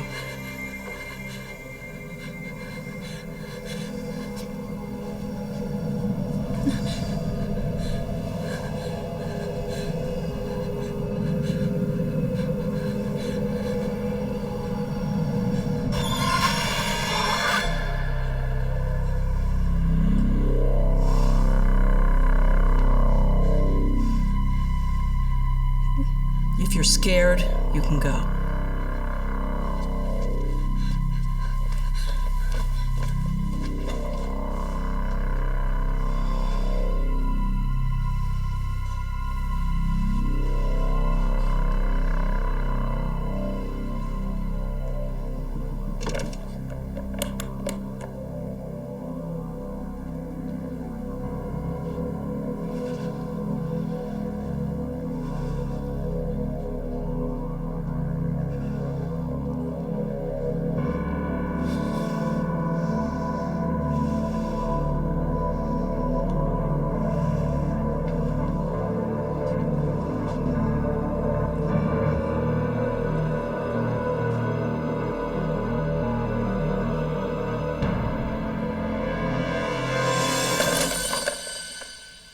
Perhaps if somebody else was in the room with me, I would have opened the door, but I was alone.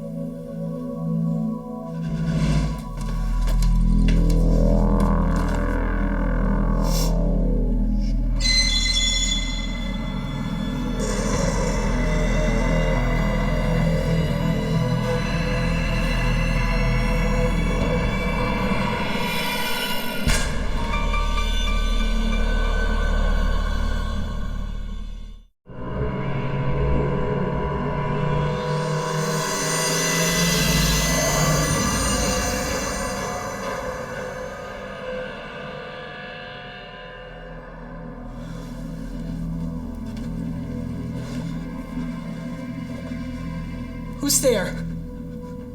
The whole time I was going down the stairs, I felt like somebody was going to push me.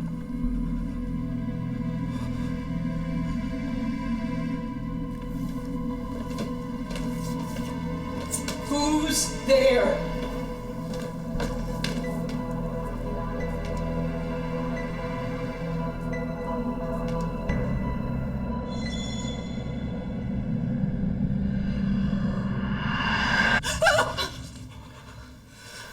Full contact. Full contact. Where? Here. What happened? I saw something or someone here.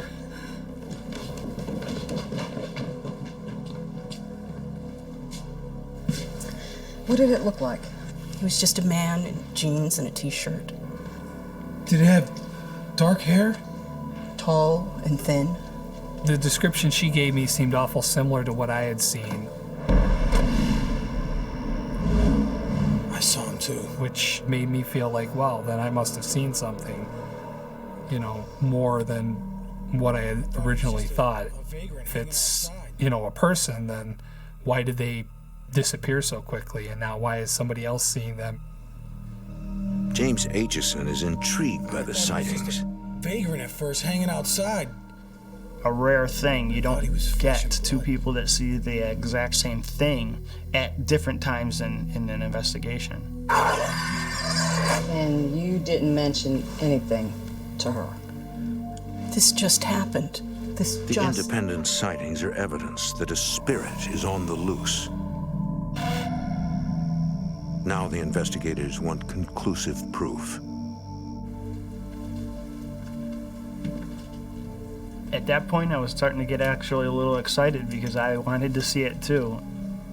I wanted to capture it on film. I wanted to, you know, prove to people that this type of stuff did exist.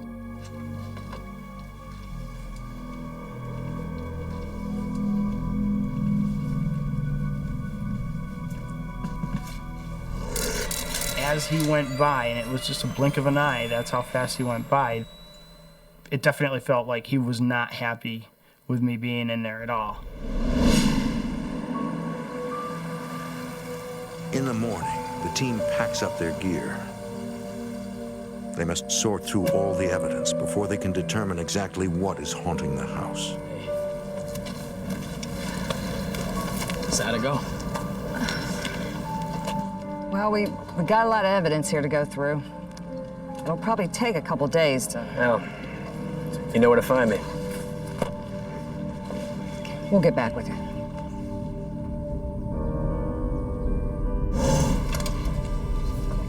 The few days later, Stacy and her team analyzed the photo James took in Mike's house.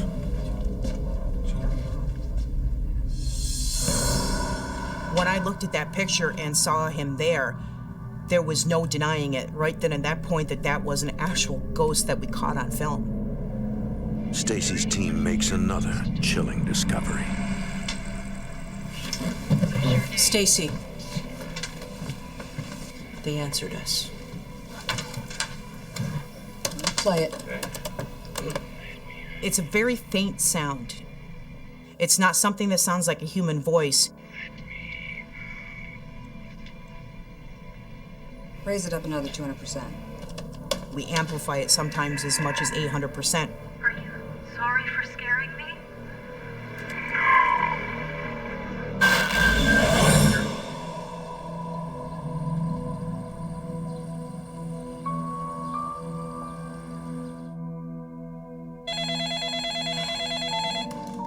Hello. And I think that was the first time that I ever admitted to anybody that this was an actually bona fide haunted house. But Stacy and her team are unable to determine who is haunting the house and why. Yeah, okay, I'm downloading it right now. Bye. Stacy emails the photograph and EVP recordings to Mike. Is there anyone in here who wants to talk? What is your name? What do you want? Let me out. Let me out. What is your name? What do you want? Sorry for scaring me?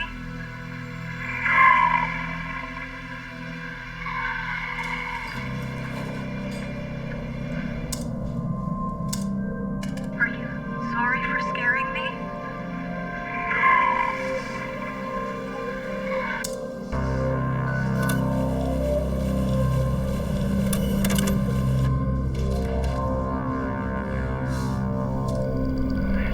This was kind of the last nail in the coffin. It was one of those things that I knew I just needed to get away from this house, sever my ties with this house, and just pretty much get out of the area.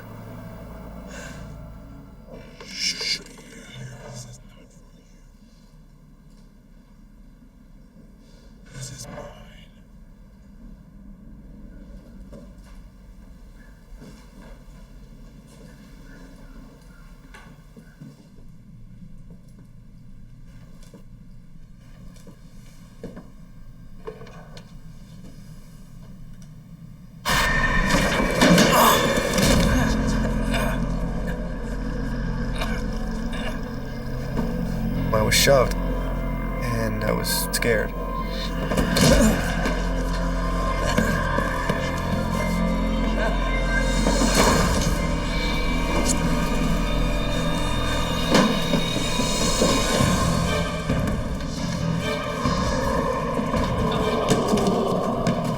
Mike returns to the house, but only to pack and move out. He rents a small apartment across town while waiting to hear about a job in another city. The experience changes him forever. I'm certain now that there is stuff out there. Stuff living on a different plane that we can't see. And I am torn with wanting to know more and just wanting to play the ignorance is bliss and just not know anything. Shortly after moving out, Mike puts the house on the market. It sells within weeks. But Mike continues to be haunted by what happened there. He can find no explanation for the young boy who seems so eager for attention, or for the angry male ghost. But what disturbs him most is not knowing why his friends Lisa and Sarah were so overwhelmed with sorrow. So I figured it was because whatever was in the house had a closer connection to females than they did males. To this day, What happened in that house remains a mystery.